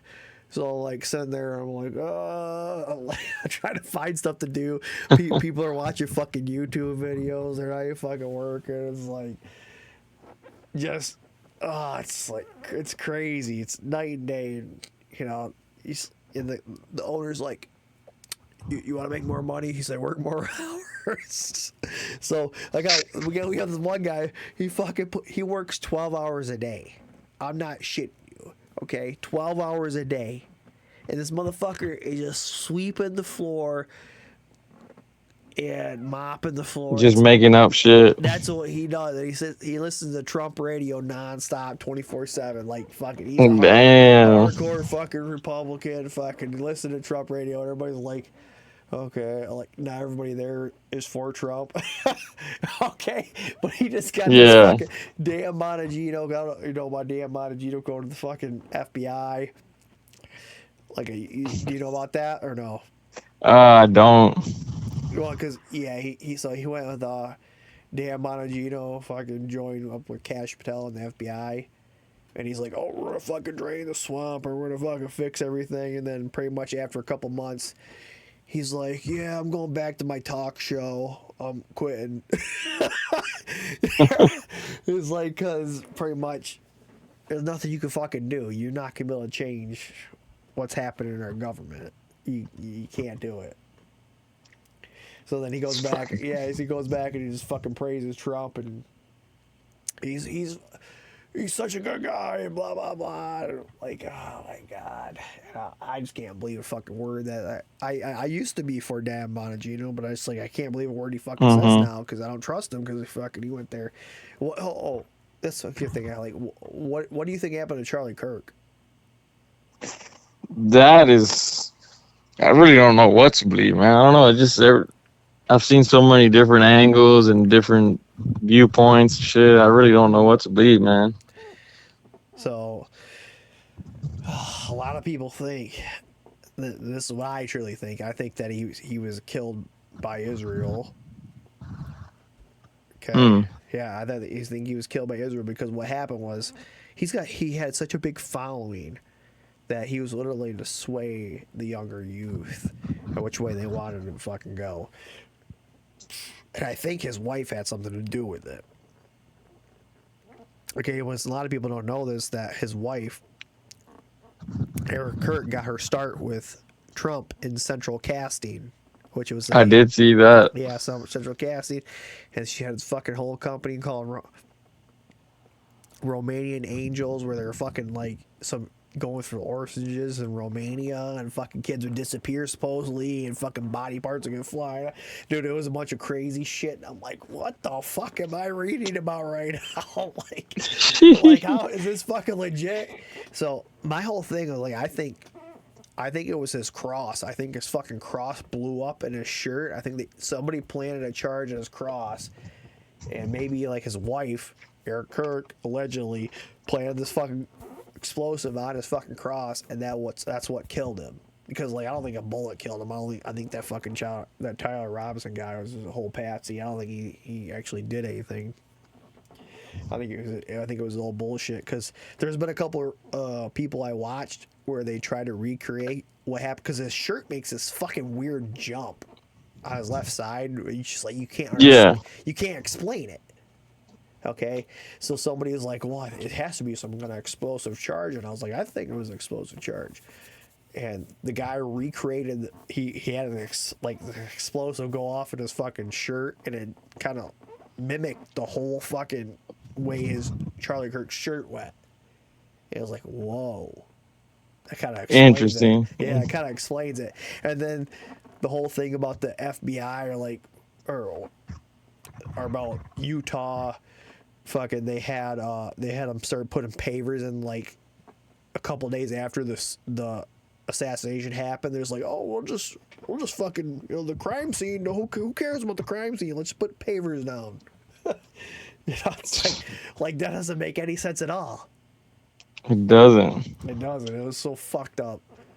So like I don't know what to think about anyways, man. I'm just giving my wife has to give me the word to say, rise up, Shawn, if I could just I'll start a revolution, because what else are you supposed to do? You gonna start a revolution now? Oh no, I mean fucking these government, they're all corrupt. They're all fucking pedophile. It doesn't matter if it's Democrat or Republican. Hey, what'd you say you call citizen of the what people of this or what'd you say? Citizens of the United States. Oh, okay. Yeah, because it's like when you're in politics, you shouldn't be getting this amount of money that all these fucking politicians are getting for being in there, because they don't care about anybody. They don't care about their fucking selves. They don't give a fuck about us. It's pathetic. And then they got this whole thing where it's like, oh, Democrat or Republican. It's always this fucking two-sided battle where they don't give a fuck. They want you to think that your side, oh, my side's better than your side. And that if you're not united as a people, well, then, of course, they're going to fucking get away with whatever they're doing. If we're united, they fall. Right? That's how I look at it. If we're united as people, they fall. They don't fucking... They can't handle it. It's like that always thing from Bug's Life where the grasshoppers are like, oh, you let one of them stand up against us. We can do that, but you let all of them stand up against us, then we're done. And that's how I always looked at it. Man, I don't know. I got my grandpa's fucking Springfield fucking Model 511 here, double barrel shotgun that I got here streaming with me. And that's. I just went hog hunting not too long ago Oh, did you? for the first time. Yeah, it was pretty fun. Got my first kill, first shot, first kill. Oh, well, that's good because fucking those things are It's like a waiting rapacious. game. They're a Yeah. rapacious Yep. species. Exactly. Yeah. That's what we're out there for. Yeah, you gotta fucking take them out.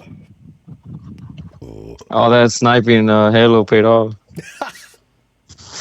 Got that headshot, man. What about the ticks? Are the ticks bad down there?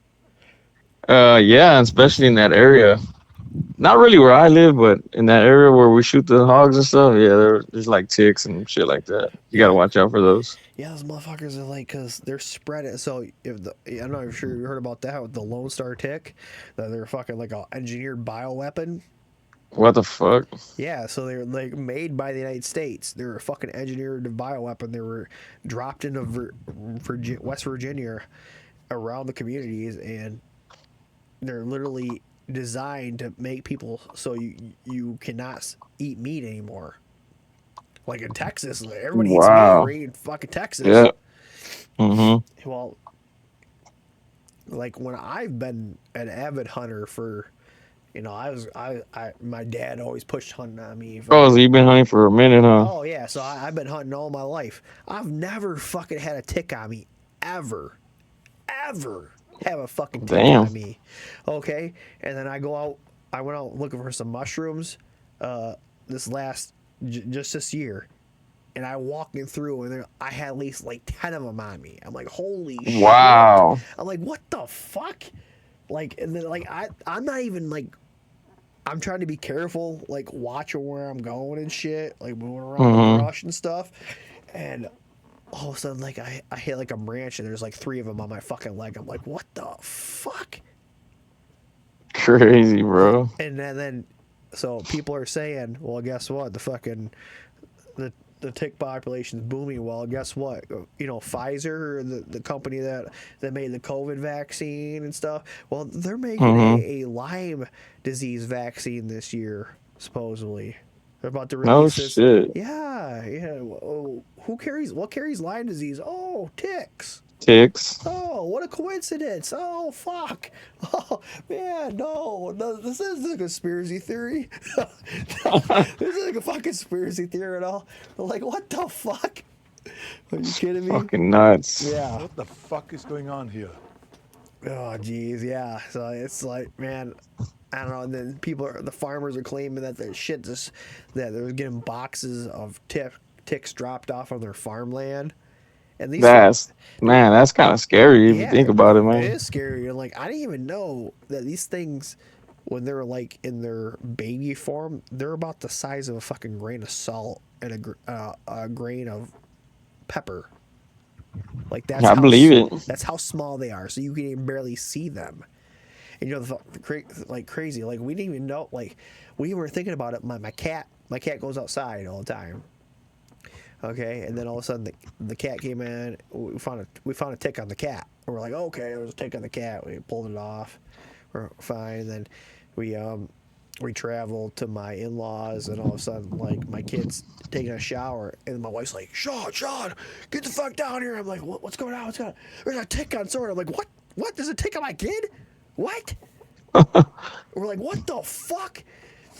So damn. Yeah, so we get tweezers and shit. Fucking pull the tick off, and like, so if the tick is not in you, with like, it's gotta be dug in for like 24 hours plus, and that's when you can get infected. So if it's not fucking dug in for that long, then you can still pull it out and you'll be fine. You won't get Lyme disease. So my wife's flipping out. It's like, it's fucking shit. You get all this stuff for the fucking cats, get fucking everything. I'm like, get rid of these animals and shit. Oh no, we're thinking the cat fucking must have came in and fucking had a tick on him, and that's how it got onto my kid. Because like we never see a tick around our neighborhood at all. So it's just a weird fucking situation. Speaking of ticks, one of my friends have a crazy story about ticks and shit. A buddy of mine said he went to take a shower or whatever, and he felt like a weird, like an itch. Well, it turns out he had a tick on his balls. What? I don't I don't know the size of it or what. He's like, dude, I felt something weird on my nuts. And I looked down. He goes, I had a tick right there on my balls. I was like, holy shit. Damn. And he said he freaked out like crazy, and I don't even know how he took it off or what. He just yanked it off. I'm not sure. And so that's always stuck with me when he told me that. I was like, holy shit, that's not. Luckily, I've never had ticks like that or nothing. Yeah, you gotta like Just fleas. Fleas get kind of bad around certain times and shit with, fleas? with the animals or whatever. Yeah, fleas get kind of bad like when it gets real hot. Yep. But not ticks. Not really too many ticks like that. At least where I live. That's what I'm getting worried about. Hold on, don't you got some like superstition stuff around there, don't you? Don't you got like fucking chupacabras or something, or what is it down there in Texas? I haven't heard that in a minute. Yeah, but yeah, those chupacabras. What's another one? Lechuza. Have you heard of the lechuza? No, I have not. That's where it's like a big old owl, like a big old bird creature, but it's really like a witch. Oh, okay. They say like if you hear the whistling like at like any time past 12 or like 3 o'clock in the morning, you hear whistling outside in the trees or whatever, like it could be a lechuza watching you or whatever. Okay. And supposedly they're like big owls, like just real dark black owls or whatever, and that it's really a witch or something. One of my buddies told me a story. I don't know if it was just bullshit or what. He told me like when we were younger that his grandma actually caught one and shit. Like she was feeding it like chili peppers or whatever. She was like throwing it and that she lured it in, that she caught it, and that she tied it up to a tree, and the next morning that the old lady was there tied up to the tree and shit, the witch or whatever. I was like, hell nah. I know it's some bullshit, but it sounded good at the time. It freaked me out. I was like, what? I was like, no way. But yeah, I remember him telling me that story back then. Oh, the reason I mentioned it because my father, he was bagging me to get this so I can get him on this. Here's some guy. His name's Steve Isdell, and he does this. He has this like YouTube channel where he has like all these people talk about Bigfoot. Right? Oh yeah. Yeah, so my father claims that he fucking saw Bigfoot, and he's like, "You gotta get this guy, you gotta get me on this guy's show and stuff." And I'm like, "Okay, well." When did your dad see him? Like back then or something, or when he was hunting? He's got like 3 or 4 sightings, and I'm like, it's kind of weird that you have 3 or 4 fucking sightings, and like I'm sure, like, you sure you were on drugs or anything like that, or And he claims no, he wasn't. A long time ago, he saw him on. So he was out there fishing the river. I think it's called the Grand River where we're at, and it's a big river. And he said he was fishing out with my brother at the time. I don't even think I was alive at that time yet.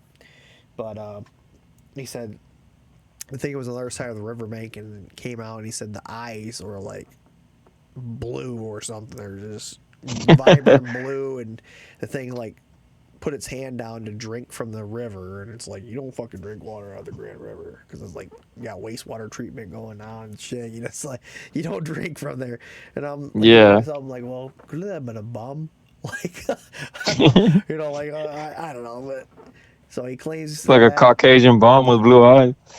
I don't know. So he claims that, and then not to mention this guy that we're doing the YouTube show with has got like 350,000 subscribers.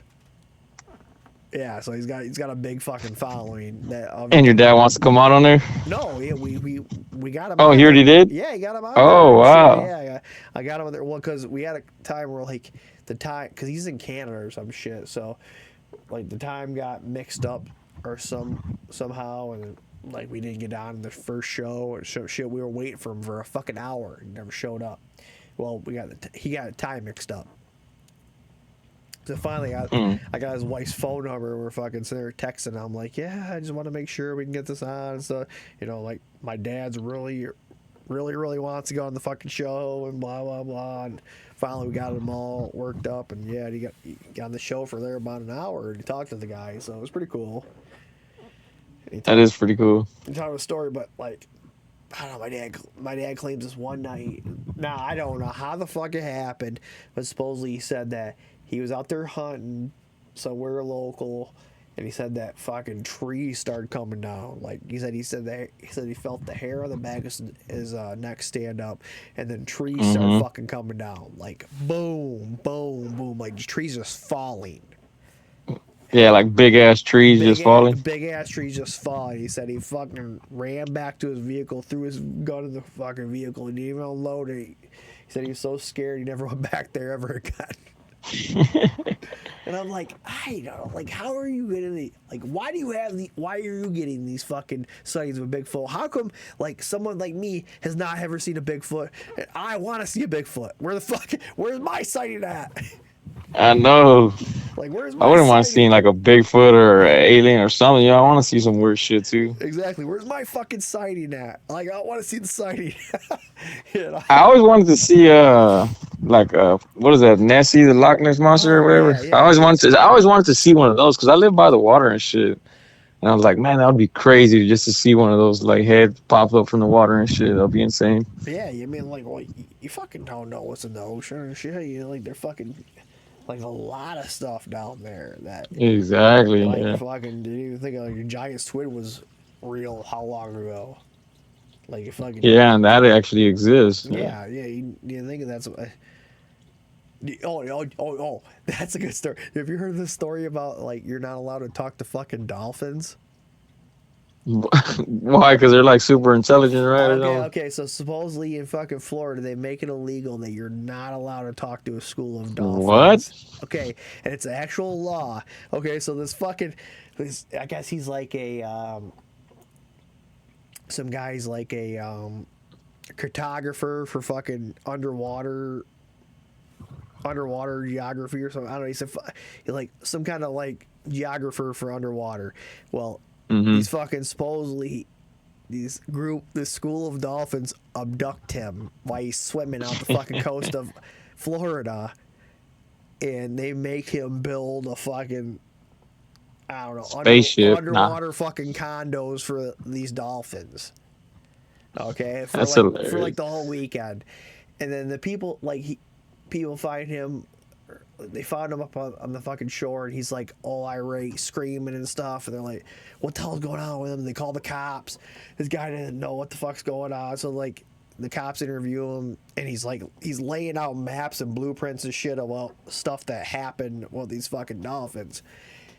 And these people are like, "Are you fucking crazy?" Like, and then so they take him. They do it for testing. They find coral and plankton in his fucking like lungs. Oh wow! Yeah, and it's like yeah, that's funny. He's not under any narcotics, no drugs or nothing like that at all. Just nobody can explain what happened, but it's like why all of a sudden like why is there a fucking law that you're not allowed to talk to dolphins in Florida? Yeah, it's kind of weird. It's random. Kind of fucking weird. And I think there was another incident already where somebody else got abducted by dolphins. That I can't be sure. I have to do that more research on that one. But this one is like, hey, dolphins are pretty smart as hell. So I don't know. I wouldn't put it past them. You know? I don't know. God, there's something there. There's a new thing that China just unveiled. They're supposedly 95% accurate. And it's gonna it'll tell you what your cat or your dog's saying to you. It's 95% Oh wow! accurate. Yeah, it's some fucking caller. That's gonna about the. That's insane. Yeah, that's insane. Like 90% accurate is wild. Yeah, 95% accurate. I'm gonna. Oh shit! Yeah, that's. I want to play. That's ridiculous. I am hungry. I'm hungry. Let's go play fetch. Yeah, then you can speak it back to the fucking cat or dog. That's nuts. Go lay down. Stop. You could argue with the dog now. Stop shitting on my rug, you piece of shit. Yeah, for real, dude. Mm-hmm. Oh yeah. That's insane if they do. You know, if it comes out or whatever. Yeah, we got a viewer right now too, so we got somebody else listening into the conversation. Okay. You guys are call in if you want to 616-375-0617. Yeah, you guys call in because I'm about to leave. Yeah, we've been talking for about an hour. Acid rain. Hey, that's pretty good. I know, it's pretty cool. I'm glad I chat with you. Fuck. I had a pretty good convo. Yeah, and I haven't spoke to you in years, so. Yeah, we might. I might. Where you at in Texas? I'm in Corpus. Corpus. Okay. I'll just see where that's at. Where if I maybe make a trip It's down like there. literally at the bottom of Texas, like right at the very bottom, towards the water. We're probably not gonna be all the way down there. City by the Bay is what they call it. Let me see here. Or that's like our nickname, yeah, City by the Bay. Oh, really? Or the Body of Christ, because it's Corpus Christi. Like in English, it's Body of Christ, pretty much, or it translates to Body of Christ. Oh no shit. Yeah, you know the band Slipknot? For a while, for years, they didn't want to perform over here just because of the name of the city. Because it was Corpus Christi, you know, Body of Christ. They didn't want to come over here for years, and then they finally, like, you know, came over here and got over it or whatever. Oh damn, you're a little bit farther away. Cause like, so this, I was checking right now. Directions to. I'm sure I'm hella far from where you live. It's about 3 hours. No, 3 hours from. So Dyken, where the place that we're doing. Oh, install. where you might go? Yeah. Yeah. It's close to Houston. They're about 3 hours from there. Yep. Houston, Texas. Yeah, Houston's like about 3 hours away from me. 3 or 4 hours, something like that. Yep. I'm looking at it right now. Well, man, yeah, it's been real. Chat with you. I'm glad you answered the phone. Yeah, for sure. Some shit. You need to fire up your Xbox or run it on your PC. Yeah, Halo. I'm down to play again, man. I have Halo. I have Halo Master Chief Collection on my my PC. Yeah, we could play one day. Yeah, I'll let you know. Sure.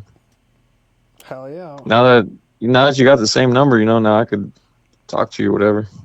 Yeah, I have all these numbers stored on my phone. I'm like, fuck it, I'm just gonna call him and see if he answers. And you did, so I'm happy. But yeah, man, fucking, I guess glad you had me on, and need to do it again next time, and shoot me a text or whatever. Let me know, man. Yeah, I'll let you know. I'll send you a link too. You want to check it out? Yeah, it is pretty fucking lit. But take it easy and be safe, bro. I see ya. All right, later. All right, fuck. That was pretty long chat, about an hour. Fuck. Okay, well, I don't even know where the hell we're at right now with the show. Like, I don't even know where the fuck we're at.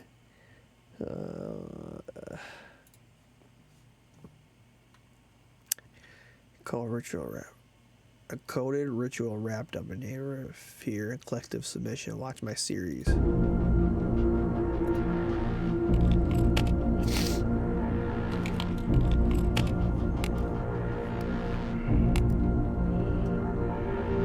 Estamos enviando a los supervivientes a las Islas Canarias.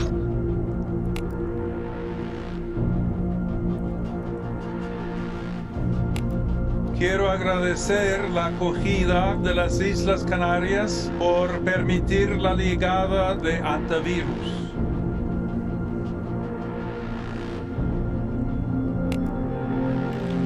Yeah, I'm not worried about hantavirus anymore. This is all a bunch of bullshit.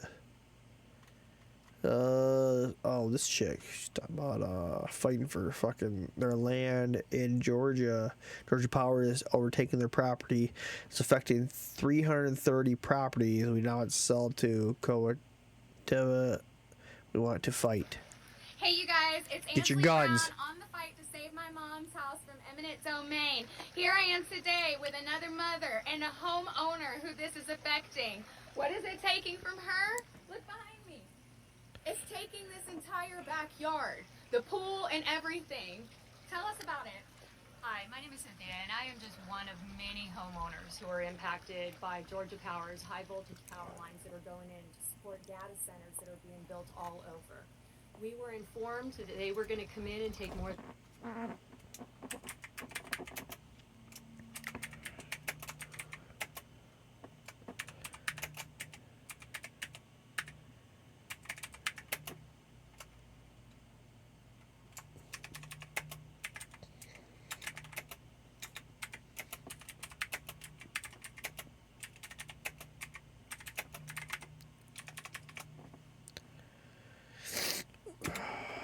Can't stop all of you.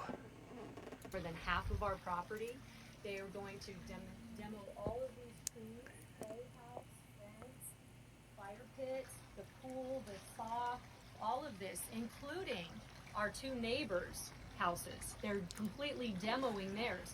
This easement is only going to be 12 feet from our house, 12 feet from our bedroom where we sleep. Now, they did say that they would take the entire house, that they would purchase the entire house. However, that purchase is based off of their own appraised value of the house, which is significantly less than our appraised value for the house, our own private appraisal. So it's not also sufficient enough to replace what we have. We have been told many times by them that they don't have to buy the house, they can only buy the easement, which would just decimate everything, every single thing. Everything you worked for is fucking a civilian, right? You got this nice ass pool, you got a nice backyard. Oh, we'll just come through and level it for fucking our data centers so we can run power lines through. Perfect. The pool, all of this, everything that we have spent 17 years building, it would be a financial devastation because we would never be able to rebuild this, especially at our age. So now, only home our fuck. daughters have ever known. Georgia Power is owned by the Southern Company. The Southern Company is a $105 billion market capital company. They are bigger and just... They're for profit too. They don't give a fuck about you. They don't give a fuck about me. They don't give a fuck about anybody. They're for profit. Power companies should not be for profit. They should be for everybody. Doesn't matter who you are, because energy should be a right. Just like water, heat, power, all that stuff should be a right. Should not be for-profit companies. Nope. Just as big as the four combined capital markets of the four major airlines in the United States. Delta, United, American, and Southwest. Combine their market capitalization, and that equals the Southern Company, who owns Georgia Power. These data centers that are being built, they're being built for 5 primary companies that equate to $13 trillion. What is a data center doing for you? What is it doing for you? Nothing. Raising your fucking electric bill, that's for sure. That's what it's doing for you. It's not doing anything. I can ask fucking Grok right now, like, a question. I have no trouble getting to Grok. We need it for greater infrastructure. What do you need it for? All your fucking fly cameras that are surveilling all your American citizens? Is that what you need it for? For OpenAI, your fucking your Oracle? What do you need all these data centers for? Because all I see them to do is taking out fucking perfect pieces of farmland that can grow crops for us to eat. But yeah, we want to fucking give to the data centers that are gonna take up all the land and drain all our water. What the fuck? Dollars in market capitalization. To put that in perspective, you take all the GDPs in the world, and there's only 2 that beat that, and that's the United States and China. Georgia Power is expecting all of the tax citizens and the landowners here to subsidize their project. Problem is right now they don't have a gun in their fucking hands. You need to have a gun in your hands, ladies. Rise up. Subsidize these data centers. And enough is enough. Thank you. That was amazing. You guys, out here, this is happening, like I said, to 330 properties. There are 21 homes that are being affected by this in Coweta County, Georgia. Not only does Georgia Power not care about our American farmers, they also don't care about our American mothers. This is happening to my mother. This is happening to Cynthia. Wouldn't your grandkids love to have this backyard? Because it's being taken. And on to the point of the easement being only 12 feet from her house, I hope you guys realize that means when she is sleeping in her bedroom, Georgia Power can pull a truck 12 feet from that window and be right there. So what are we... Yep, and you let it happen to one mother, it'll happen to all your mothers. You have to protect each other. You have to start seeing other people as not just your fucking people that are just living among you, as your fucking brothers and sisters. That's what you need to do as fucking united citizens of the United States. That's what we need to see. We don't want to fucking this shit where we don't care about what's going on. Oh, I don't care. I'm gonna go back to my fucking TikTok video. Blah blah blah blah. You don't want that. What are we gonna do, you guys? Are we gonna let them take it? Absolutely not. I'm going to keep fighting. I'm going to keep sharing these homeowners' stories. Come and follow me. Thank you, Cynthia, so much. Thank you, guys. Keep fighting.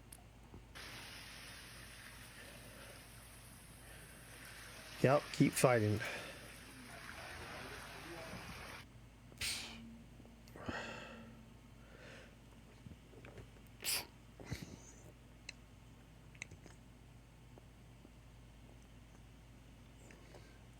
A woman who has been raising horses for 30 years in Ohio says, I've never had to deal with these many ticks.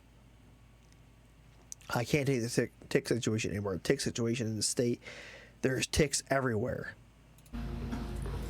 Kid you not, we've had to spend like over $100 in the last 5 minutes because I can't take the tick situation anymore. The tick situation in this state. There are ticks everywhere. In 30 years, 20 some years of having horses, I've never had to deal with these many ticks. I'm pulling off ticks of his body, cleaning him up. I did that the last few days. Today I just had to put more medication on him. Poor thing, he's got like meds everywhere. Look at poor thing. Oh my God. I'm sorry, buddy. Sorry, buddy. Ticks everywhere.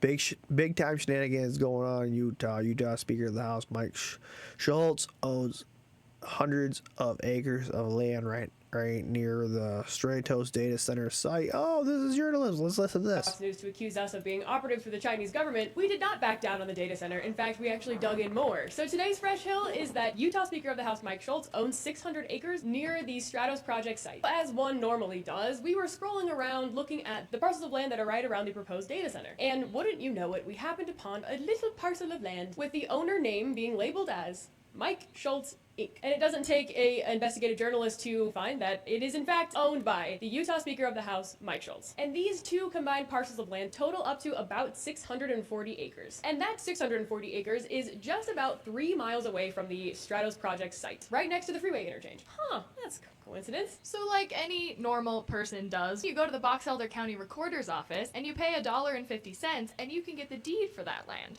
And wouldn't you know it, what this piece of property Mike Schultz bought on January 3rd of 2025. And then to put the cherry on top, all of this land he bought for, quote, $10 and other good and valuable consideration. Apparently this is like a legal term, the $10 and other good and valuable consideration that people use because in Utah you don't have to disclose how much you bought this property for. So people put $10 because it satisfies what is legally required without having to disclose exactly what they paid for it, if anything. We are not saying that Speaker of the House Mike Schultz bought this because he knew that there was a data center project coming. In a recent interview, he said that he only found out about this project in April with everyone else. But what we are saying is for a man, County is different from Loudoun County, Virginia, or any of these other places, and we are not... At Mike Schultz Inc., he lists as a holding company. Now, by Utah law, he is not required to say of our own. Maybe the timing of all of the meetings that we will continue to update you as things come out, and we, yes, are continuing to still dig into all of this. Oh, fuck. Okay, hold on. This is what Americans can accomplish if they come together. Residents back Cave City City Council meeting to oppose a new day or so. I grew up in and where I got my musical start. Today, me and the residents of the town came together and gave the city council members a piece of our mind. My name... No guns, though. Where are your guns, brother? Kyle Ray. is Kyle Ray Randall. I'm an artist known as Kyle Ray. I'm from Park City, Kentucky, a 6-minute drive away from Mammoth Cave, and I grew up here. I had the foundation of my artistry built in this town at the front porch. Everyone in here has already spoken about the dangers, the side effects of having this here. Yeah. And across the nation, it has been the same thing. State and city officials having meetings about these things without the public knowing about it. And then in the meeting that we do have, where everyone is in the same room, being like, well, we told you all about it. And we need ours to speak up for us, because we can't speak for our damn selves. We don't have guns, we're pathetic. It wasn't enough. I mean, there wasn't enough information. You can't blame us for being slow to trust y'all with the safety of our community, our environment, our children, everything, when the transparency hasn't existed from the beginning. The only talking point I hear that is positive about data centers is the jobs. How long does that last? They don't last long. They don't last long, Kyle Ray. They don't last long. Jobs, what maybe to build the infrastructure for these centers. What about afterwards? And how can we guarantee that those jobs stay here in this city? Can we guarantee that these are not contracted workers from other states? But here in rural Kentucky, where throughout the history of this state, we have corporate entities come in and poison this land and build their billions of dollars off the backs of hard-working Americans. Except now we can't unionize. Now we can't demand money from these corporations across the nation. It's been the same argument. They are self-sustaining and they're making their own infrastructure and they're building their own power sources. Yet my family, who currently lives in Ohio, are doing the same thing y'all are doing now, but with extra steps because it's already been approved underneath their noses. The property taxes have raised. The utilities have raised hundreds of %. Right? You have to understand my reluctancy to believe you when you say, trust me, I wouldn't allow anything like that to happen here, when we weren't given the right to know about it in advance. When we still don't know who's even talking to the people around here about buying the property. My job specifically already is threatened on the daily by the existence of AI. My plan and hope for the future is that I can continue to build that up and make an environment here that I didn't have when I was a kid. This is ruining that opportunity. And it's ruining the opportunities for the hardworking Americans in here as well. Thank you.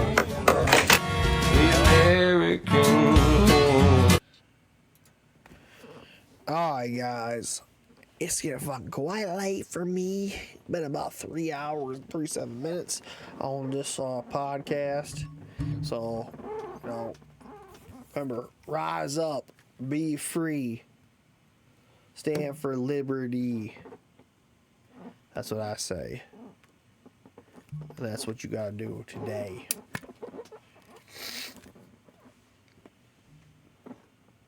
Never trust a man in a suit. Remember, Democrats and Republicans are the same fucking bird. They got you brainwashed. You think you're oh, my side's better than that side, and this side, that side, that side. No. That's what they want you to think. You need to be united. Citizens of the United States, rise up. Power. Peace out. We'll see you on the next one.